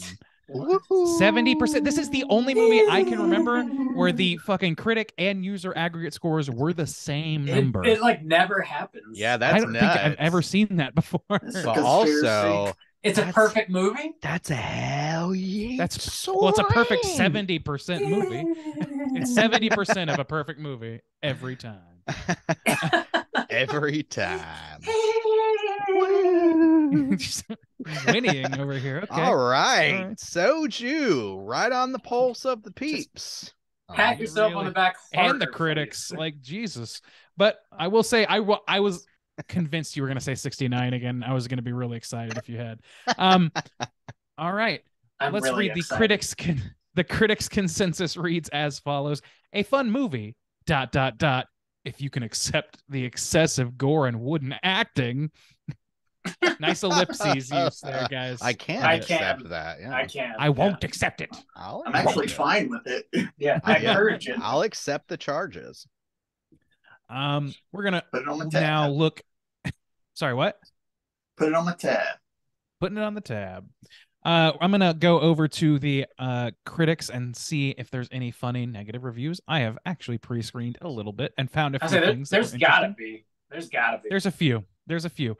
I'm going to start with one that is the most baffling and concerning one that I've seen. And it just simply says, lacks the courage of the book's fascist conclusions.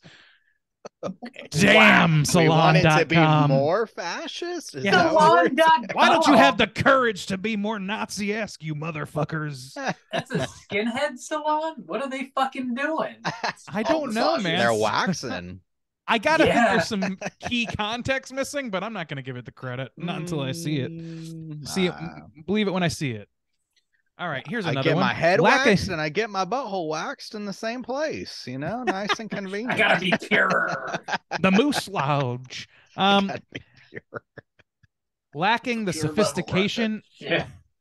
Here's one. Lacking the sophistication of the average comic book, it compensates with panoramic attack sequences reminiscent of the Japanese swarm attacks in American war movies. I mean, this is an action film, guy. I don't know why you would have a problem with action. Like I'd know that. Like I gave this a good score, even though I'm not a big action guy. So, fuck off. Why can't you be more like Randy? I'm just a good dude, and everyone should aspire to be me. It's Do true. what I do, okay? All right, don't do what I do. It's not. There's no money in it. Next, we have one that reads, this flick wallows in just about every moth-ridden cliche known to the film industry and relies almost entirely on naked teenage girls and recycled special effects from what it deems excitement. They're for not what it deems excitement. teenage. No. Yeah, they're teenage in writing, but not in reality. Those women are 27, 28. 45, Those men. probably. I'm This going he for was low 29. Wow. 29. Yeah. Yeah. Carmen Yeah. was 27, 26. Michael I wrote it Ironside down. was 21. And had the biggest titties of all. Oh, he did. And last, I'm going to read one audience review. I forgot what this says, so I'm going in blind for a second time. How anyone can take this movie with a grain of salt is beyond me. Two sexes bathing together is not going to happen, nor Oh can my bugs God. shoot plasma bolts out of their Oh. rear ends with any accuracy whatsoever. This movie is a total dud. I'm with this guy. I don't think that aliens' That's- butts can really handle this kind of scrutiny. That- I love That's gotta be a those. troll. Those They're on two. the same level.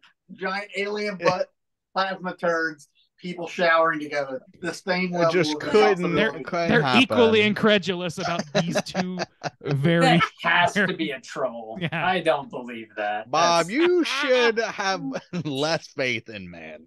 You're probably right, unfortunately. God damn. Y'all give these guys some 5-star reviews so they can get on Rotten Tomatoes and fix this shit. Yeah, do it. Oh Listen to my Matt. God. The clip from It's this like- would just be Yabo's popping, right? Am I right, boys? I kind of it's like somebody saying Yeah. like I think that the like changing the clocks every year, twice a year, that's bullshit. Also, Bush did 9/11. Like, it's fucking insane. Two Yeah. very Also- different levels, my guy. Same All right, that's it. fucking That's thing. Rotten Tomatoes. All right. Right on. Yeah, I definitely got some more trivia, so let's get into it. It's totally time for trivia. Oh, trivia. Trivia. There's a decent amount of trivia on this movie. I tried to get into some of it, but there is more. So I did want to clarify Paul Verhoeven, the director of this movie. He was born in Amsterdam in 1938. Ended up moving to what I mentioned earlier, the Hague, I think is how you pronounce it, which is not like the technical capital of the Netherlands, but it's the de facto capital. And in 1943 is when the Germans rolled in and made a headquarters there as well. And then his family eventually left. The Hague is like to compare it to NCAA football, it's like the Ohio State University. So that's how you need to say it. It's the Hague. The Hague. Yeah. There you go. You got it. There apparently is a miniature Millennium Falcon that you can see on the backside of one of the Starship's bridges. Okay. So, Huh. yeah, this exists in the same Why world as not? Star Wars. Apparently, during the battle scenes when they were filming, the actors would have to look at Paul Verhoeven himself, and he would stand in front of them and jump up and scream and chase them around with a broom to try and elicit their reactions because the bugs weren't actually there. They were all, added in after the fact. And he would scream at them saying, "I'm a big fucking bug. I'll kill you." Sounds like a lot of fun. I want to party with this guy. He seems like a good I time. do too, man. No way to make Just get movies. naked. Just get naked.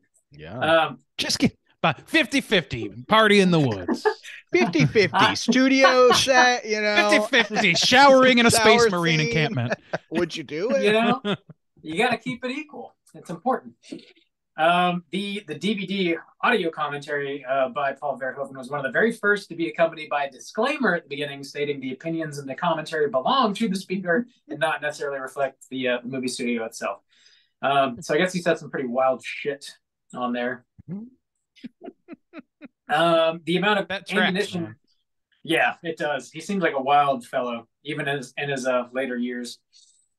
There's more ammunition used in this movie than any previous movie. The weapons coordinator on set, Robert Rock Galati, said they used over 300,000 blank rounds during filming. Holy shit. Yeah, that's fucking damn. nuts. Seems like Fucking he could have nuts. just. I mean, I would have assumed that they were just doing this. Like, even if you told me just they waving weren't it holding around. real weapons, I I mean, would have believed. It's it, harder to right? sell that than it looks, though, like from a Yeah. special effects perspective. So, Sure, especially with that yeah. many guns, I guess it makes sense. Yeah. In speaking of the commentary, Verhoeven states his intentions very clearly with this movie. He says the film's message is that war makes fascists of us all, and he intentionally evoked Nazi Germany's iconography and propaganda because he saw it as a natural evolution to the post-World War II United States, which obviously could be somewhat frustrating for watchers and listeners to hear. So, thus the disclaimer at the beginning. Very I'm- prescient, Paul. I'm Yes. frustrated. Very, very prescient. Yeah, no, I'm living in a nightmare. Your boy Yeah. Paul might have been right on the money. This movie was apparently nominated for an Oscar for Best Visual Effects alongside Jurassic Park: The Lost World and Titanic, and ended up losing to the Titanic. What? Rigged. I mean, Jurassic Park definitely wins out of those, but that's good company to have. No, Yeah. not Jurassic Park. Oh, I'm sorry. Did I hear Lost that wrong? World. The Jurassic Lost Park: World. Oh, the Lost Number World. 3. Okay, yeah. Yeah. No, that's Yeah, the that's- second one. Oh, That's the Second second one. one. That's Yeah. a little bit of a I dip. wanted to clarify. Good Yeah. call. I just clocked that as Jurassic. I Park for didn't some want reason. your reputation to be on blast. Oh, it's ruined. My reputation. It's My reputation ruined. is shit. So that mistake like- I could have only gone up in the world. I'm looking out for my boy. Thank God. Yeah, Um, my special effects reputation.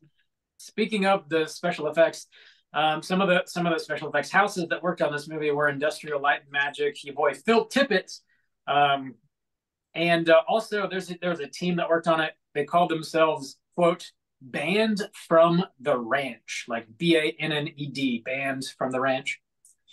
And there was a documentary I watched on the plane going over to Korea. I mentioned this on what we've been watching last week, or maybe it was a couple weeks ago. Anyway, the documentary is called Jurassic Punk, and it specifically focuses on the guy that was basically the guy that brought digital effects to Jurassic Park. They're going to do everything practical. Phil Tippett was actually going to be working on it. I think he still did.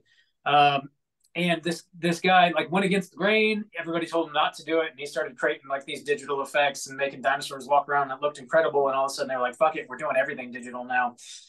He definitely has this sort of like punk rock kind of vibe to him, and was like very known to like throw wild parties in the office, and they would like break furniture and like make a mess of things. And he and his team got invited out to the George Lucas's ranch for like a nice dinner party or something like that. And he and his buddies just started walking around the property, and they found George's office and started raiding the liquor cabinet and just like throwing down in his office. So they all got literally banned from the ranch. And so they started calling themselves, banned from the ranch. I guess. There you go. Assholes. It's not ideal. It's not ideal. Yeah. Pieces of shit. You know, it's Skywalker Ranch. It's George Lucas. He can take the hit. He can take the hit. But I would never just go to somebody's house and start breaking shit. That's why you're not shit. I don't know that you're not a punk kid, man. You're not punk enough for that. They let themselves into his office and started drinking his booze. I don't think they were like wrecking his house or anything. You were saying he was infamous for doing. He was. He was. So well, he pissed somebody off. You're sure. sending mixed messages here, Bob. Sorry. Anyway, that documentary is pretty cool. If you can find it, Jurassic Punk, I recommend checking it out. The last bit I have here is actually no, I have two more. Fort Ticonderoga is mentioned in this movie. That was a real fort in upstate New York that was active during the 18th century. It was used by the British during the 7 Years' War with the French, and then again by American troops during the American Revolutionary War against the British. The last thing I have here is, in addition to the CGI animated television series, this movie had 4 sequels. And they are, in 2004, Starship Troopers 2, Hero of the Federation.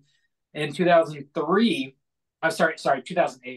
Starship Troopers 3 came out, Marauder. And in 2012, Starship Troopers Invasion. Finally, in 2017, Starship Troopers Traitor of Mars. I bet those that's got Casper good. Van Dien in it. Oh, but it's like CG animated. It looks like. Fantastic! I'm sure it's great. Yeah, actually, the fourth one is also. Watch them. Weird. Watch them. I bet. Yeah, that's all the trivia I got. Let's go ahead and talk Cooter of the Week. All right. Straight chillin'. Cooter of the Week.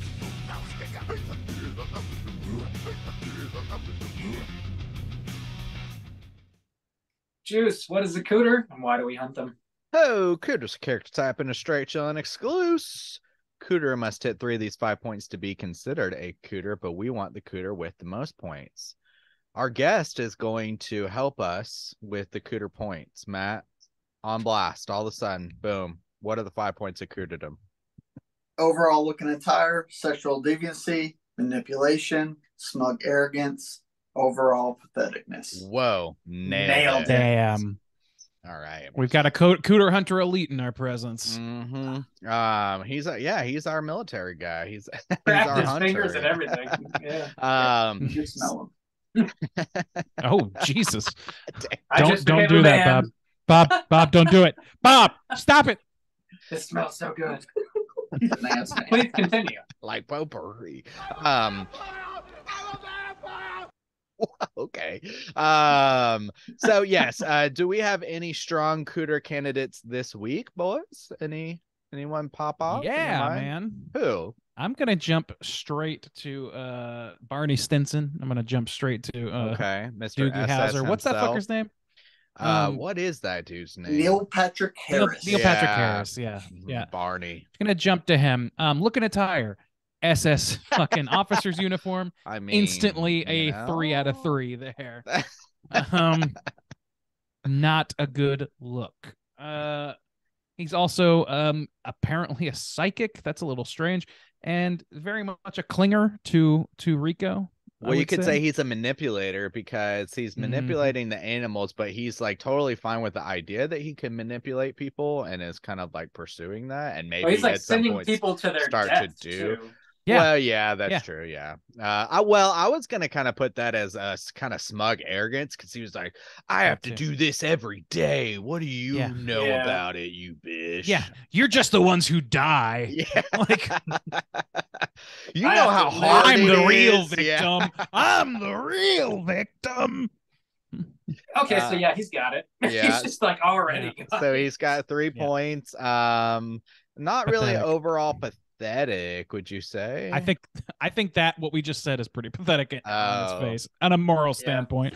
But yeah.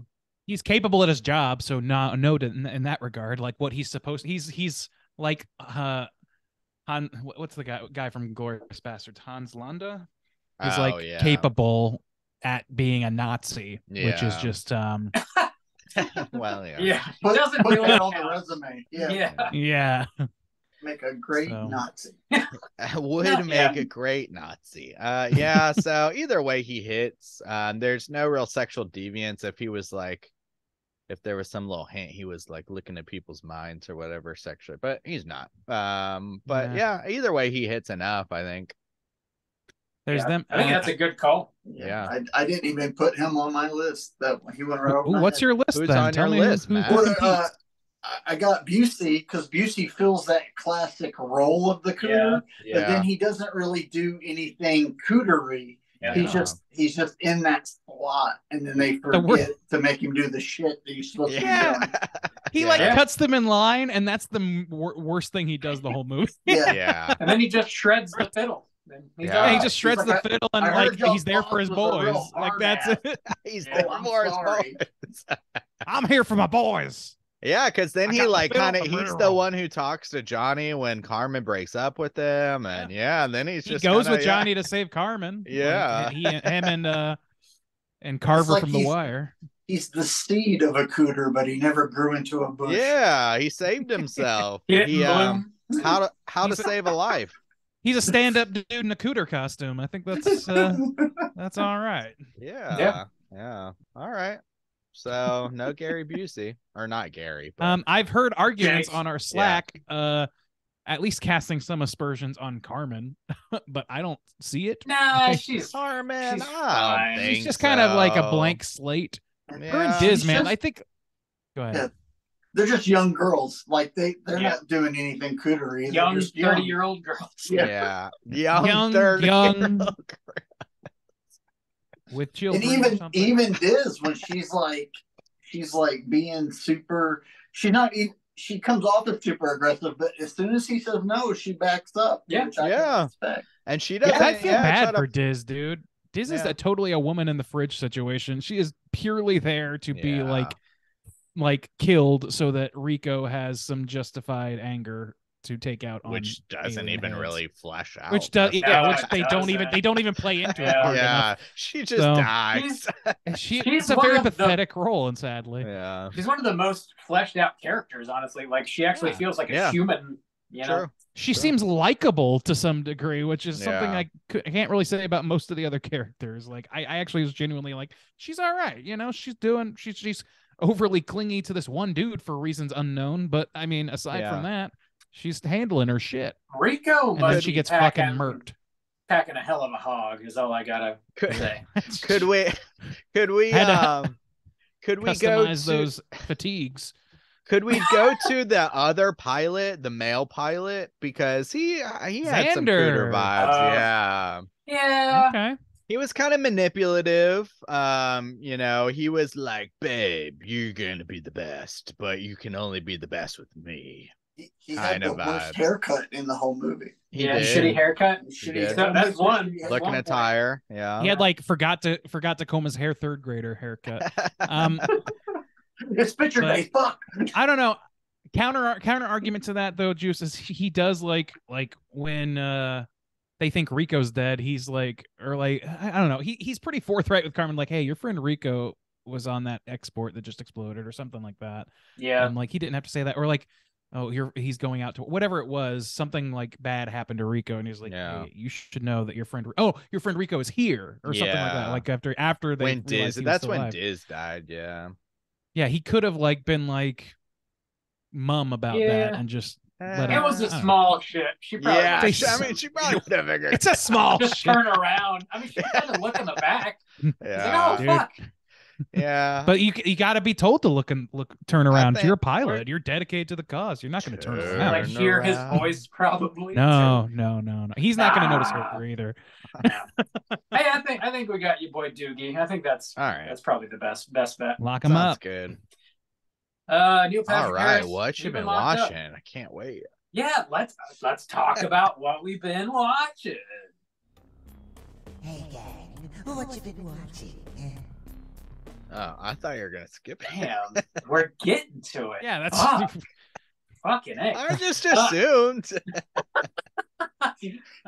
Matt, why don't you kick us off? What you been watching, man? Oh well, I watched Green Room for the first time for a couple of Nice. 100th episode. Mhm. It was way better than I was expecting. I don't handle that realistic gore too well, Yeah, Oh, which shit. is silly because I teach sword fighting classes. But yeah, like that the gore in that movie really caught me off guard. But that movie's amazing. Yeah, it's great. Yeah. It's really, Speaking of anti-fascist movies, yeah. I watched it. I watched these back-to-back nights, so it was like Nice. it was a weird mood in the house. yeah. Also, Very- because of this, I've been reading or listening to a lot of Warhammer 40K audiobooks, which steals a lot from Starship Trooper. Like we never brought it up in the novels. The soldiers wear big power armor. They're basically big old thick ass Iron Men, and they jump around and stuff. And the budget for the movie couldn't do it. There was an anime that came out in 1988, Starship Troopers, where the whole thing was let's show them in the armor, and 40K took a lot of that. It's like Starship Trooper and Dune and Evil Dead. And Damn. yeah, so it's like I all know these that that's Space Marines fighting demons. What? That's Yeah, got it's such a really- huge fan base. I didn't know there was some Evil Well- Dead in the well, mix. That's Yeah, so interesting. it's a board game, and then they started writing tie-in novels that has a bigger following than the board game does, because it's Space Marines fighting demons. It's fucking amazing. Anyway, I've been going through those books really like one a week. It's been Damn. pretty awesome. That sounds dope. That's it for me. Almost as good as Ghosts of Mars, sounds like. Almost. Yeah, that kinda not does. quite. Almost. Okay, cool. Ray and Deezy, what you been watching? Oh, let's see. I have been burning through Yellow Jackets. I'm a little over halfway through season 2, so I'm catching up, and I'm enjoying it. I don't know, like I get a lot of Lost vibes on it, and it's not just the Lost in the Woods part of it, but it's also I'm a little bit worried that they're going to have too many threads and not enough knots at the end of the show. You know what I mean? But I am enjoying it, and I do really love the acting and some of the writing on that show. They don't hold back on that show, which I appreciate. Good so far.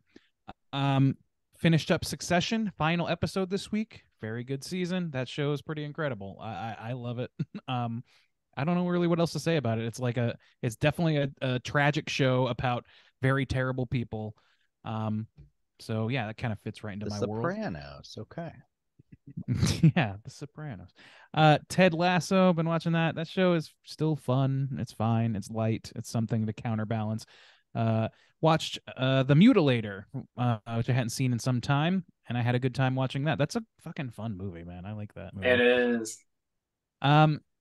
Then also Chop and Steal, a documentary featuring the Found Footage Festival founders, and it's about them doing prank appearances on morning shows where people don't bother to vet them, and they go on as strongmen impersonators or strongmen, a strongmen duo, and they do things like break sticks and like really ridiculous non-exercises, and then they get sued into oblivion. So that's what that documentary is about. It's very good though. I love it. And last but not least, you guys know what's coming. It's Zelda Tears of the Kingdom. Been playing the ass off on that. Nice. Game is excellent. The game is excellent. You saw a band too. Yeah, I saw Pup. Yeah, that's true. I didn't write that down. Nice. Yeah, I got to see Pup again. Pup is always great to watch. Who was it? The Pool Kids, I think, opened for them, and they were quite good. I like them Oh too. yeah. Yeah. So Nice. that's it. Looking out for my boy. Good show. Mhm. Right on. Juice, what you been watching?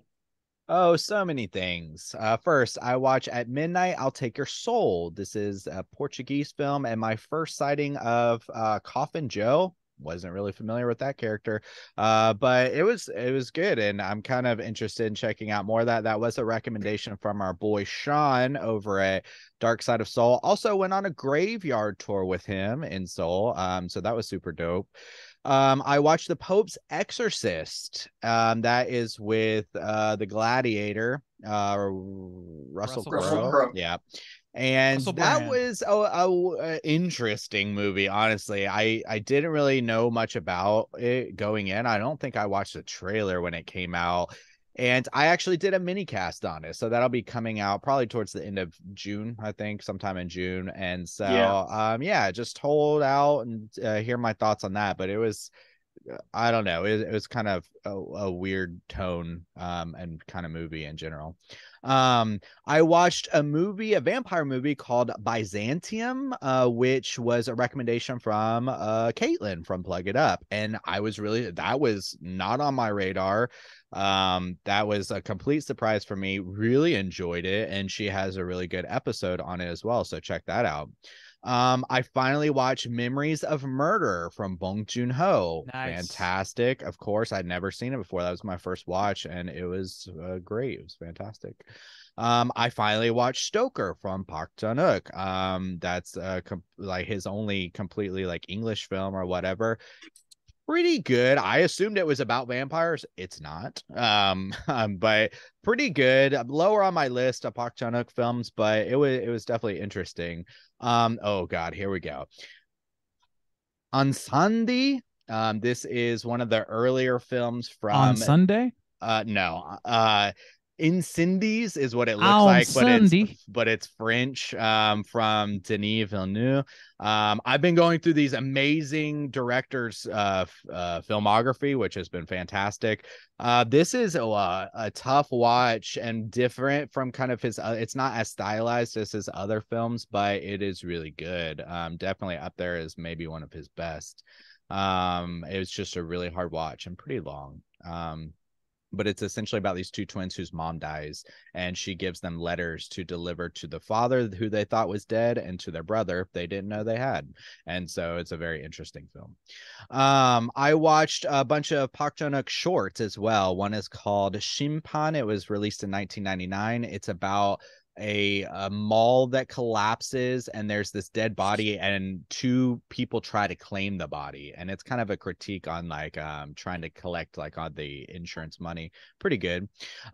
He also released a short called Nepal, which is about this woman from Nepal who's like of Korean descent, but she doesn't speak. She works in a factory, and one day she accidentally leaves her purse but goes and orders food, and they think she's a thief, and so they lock her up in an insane asylum because she can speak a little bit of Korean and she looks Korean, but she comes off as like mentally unwell, and so that kind of sucks. That's a real story actually.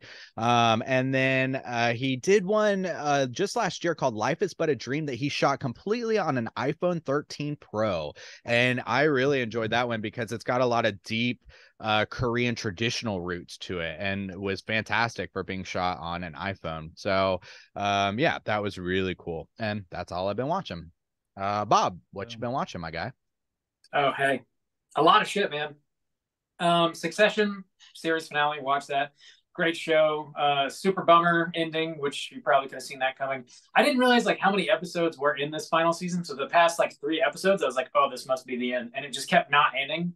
And each episode got like worse and worse in a good way, worse and worse. It was a good finale. I enjoyed that. I also watched a movie called The Third Saturday in October, Part 5, which is a confusing title. This is a new release, and it's kind of like a 2-parter. So there's another one. There's another movie that came out at the exact same time, the exact same day. It's called The Third Saturday in October. Just the first one. That's it. And the director released them at the same time. They're on VOD right now, and with the intention that you watch part 5 first and then part 1. They definitely like harken back to like 80s style slashers. And okay, I'm very interested in that. I know. It's extremely confusing, and I kind of love it. It's very confusing, but it's a cool concept. And those are the only 2 that exist. There's not a part 2 through 4. It's just 5 and 1. And he was trying to, I guess, kind of create the idea that like if you were to walk into your mom and pop rental shop and you wanted to watch a movie in this series and you reach for number 1, but it's rented and 1 through 4 is gone. So you just grab 5 because you want to see what it's about. So you start with 5 and then you go back the next week and 1 is in stock. Finally, you grab that or whatever. And like, how long are they? Like 90 minutes. Okay. Part 1 is like set. It's not set in, but it looks like it's a movie from the 80s. And then part 5 is supposed to look like a movie from the 90s. So it would kind of have that somewhat naturalistic feel, I guess, that if you're going to rent like, Freddy 1 versus Freddy 5 or 6 or whatever. That's interesting. They look different. That is fascinating, actually. Is it I love the idea. Is it... Yes, full-blown slashers, okay. Yeah. I only watched part 5. I love the idea. I did not love the movie, and I did not necessarily want to watch the other one.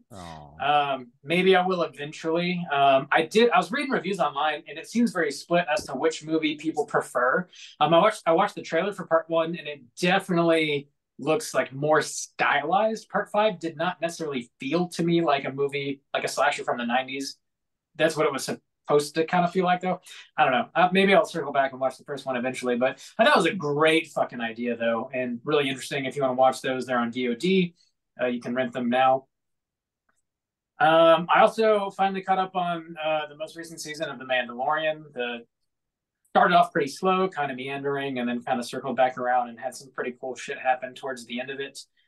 Overall, pretty good.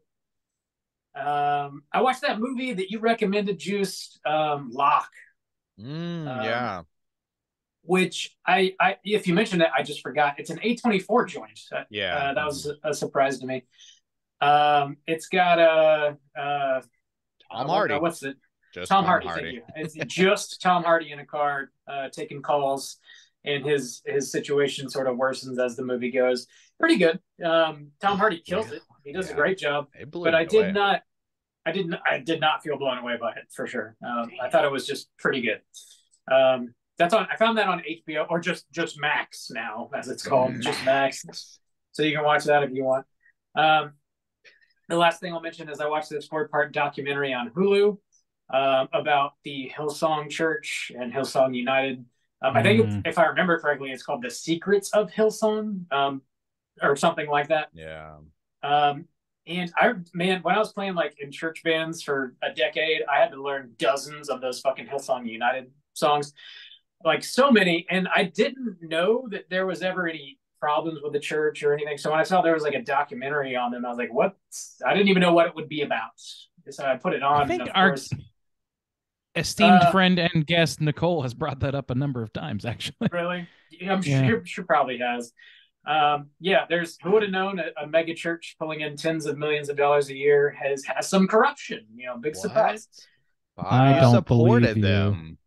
Oh, I played their propaganda and profited. If you off hadn't, of it. they would have collapsed like their a house propaganda. of cards. Oh God, yeah.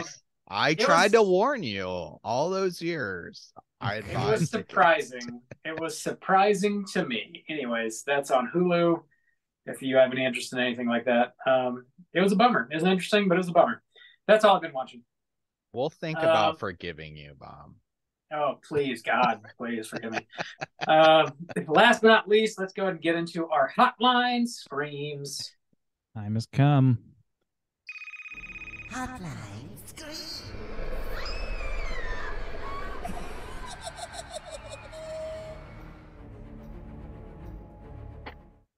If you are listening and would like to call and leave a voicemail to be featured on next week's show, hit us up at 904-638-3231.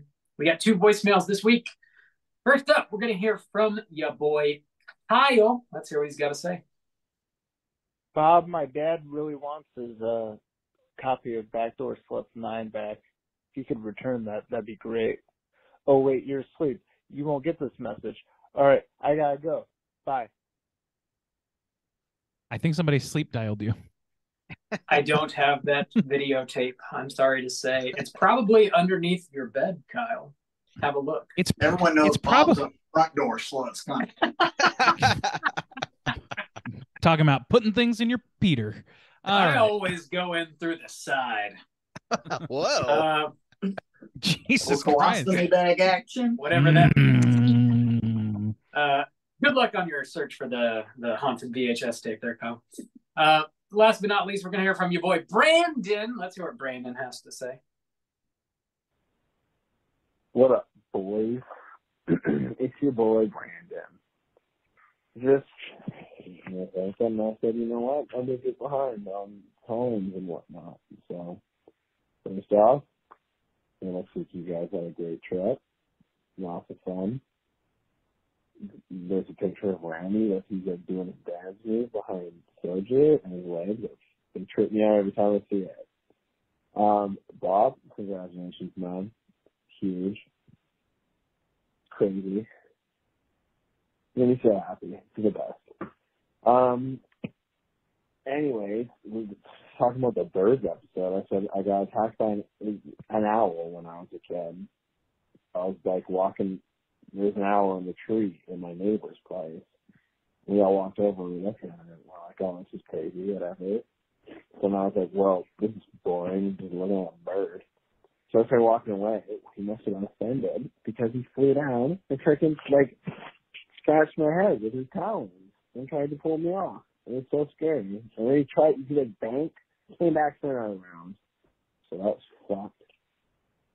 Don't fuck with owls, man. Fuck you up. Anyway, Evil Dead Rise, fantastic movie. Your review. I mean, can't be right with everyone, right? You guys gotta have some bad ones. So, my personal ranking, probably Evil Dead 2013, Evil Dead 2, Evil Dead Rise, Evil Dead, exactly. And then, yeah, that's about it. Keep up the good work. I'm excited for your Trail Hunter review. If you guys like the podcast, you guys should go listen to Skin of the Trail. Okay, I caught maybe 40% of that. I think an owl jerked him off, and then I he think saw so, yeah. an Evil Dead movie. I know he's a huge I think fan of that's it, owls, and I think he correctly said that Evil Dead Rise is not that great of a movie. I'm pretty sure that's what I heard. He He's did like, it's just also, fine, right? It sounded like he ranked Evil Dead Rise over the original Evil Dead movie, which seems questionable. Yeah, I question it. I'm questioning that decision. I'll question that too. Army of Darkness seems to be consistently at the bottom though, so that's fine. Let me respond in a manner that would suffice for Brandon. I really don't think you understand how good We're not hosting another galactic Is that Ripped Horn? Is that my boy Rip? Yeah, he's ripped. Boy Rip. My boy Rip. I'm glad that the owl only jerked you off and didn't try to attack you. See, the birds is not scary. It's just not a scary concept. They're just horny, man. There's just one to fuck. That's it. That's the only Owls reason are not what they sing. seem. They're sex pots. They're Just not open that wise. They're just butthole up. horny. And Soji would know. I He would would. know. That's why he stares at people, strangers even on the street, just like an owl. What? Oh, woo! That's what they're not saying who, they're saying woo. Say woo! Look at Damn, that, girl. Look at that fanny. Woo. Woo! The mating call. Yeah. They're not cat calling, bird calling. Okay. Yep. All right, That's, Kyle. that's a joke. Or Brandon, whoever you are. Thank you for calling. Thank you all for calling. Again, hit us up at 904-638-3231. Do you guys have any prompts you want to throw out for next week's show? Yeah. Next What? week. Okay. So, yeah. What is next week? Actually, I It's guess we'll get to We're it. talk- new film. We're talking the new film, right? Okay. The new film is The Boogeyman. The The Booger Boogeyman. Man. Dude. Okay.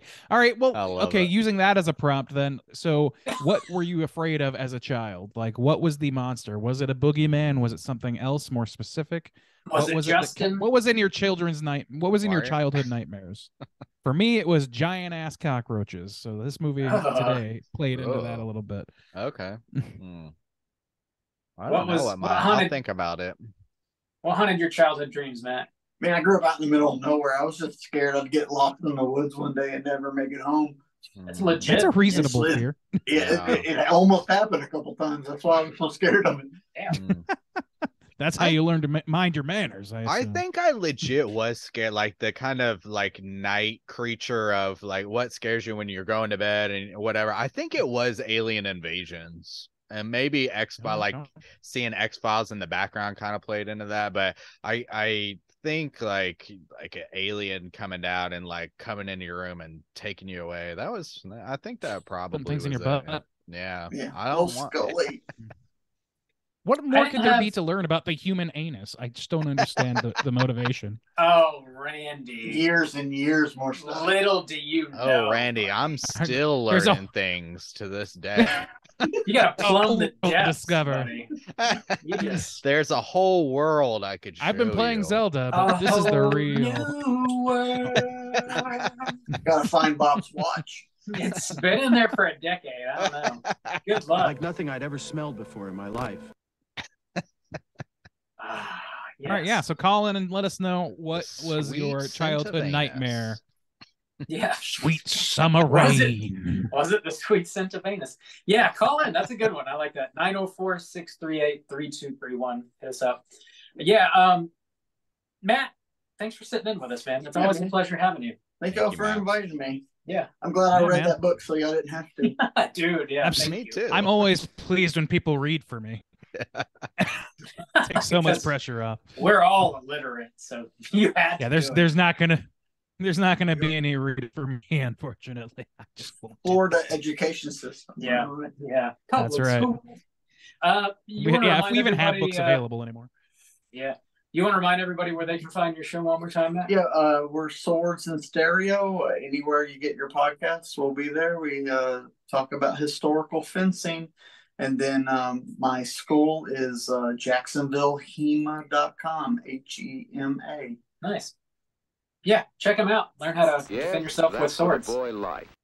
That is what a boy likes, or a girl, or a person. Yeah, next week we're watching The Booger Man.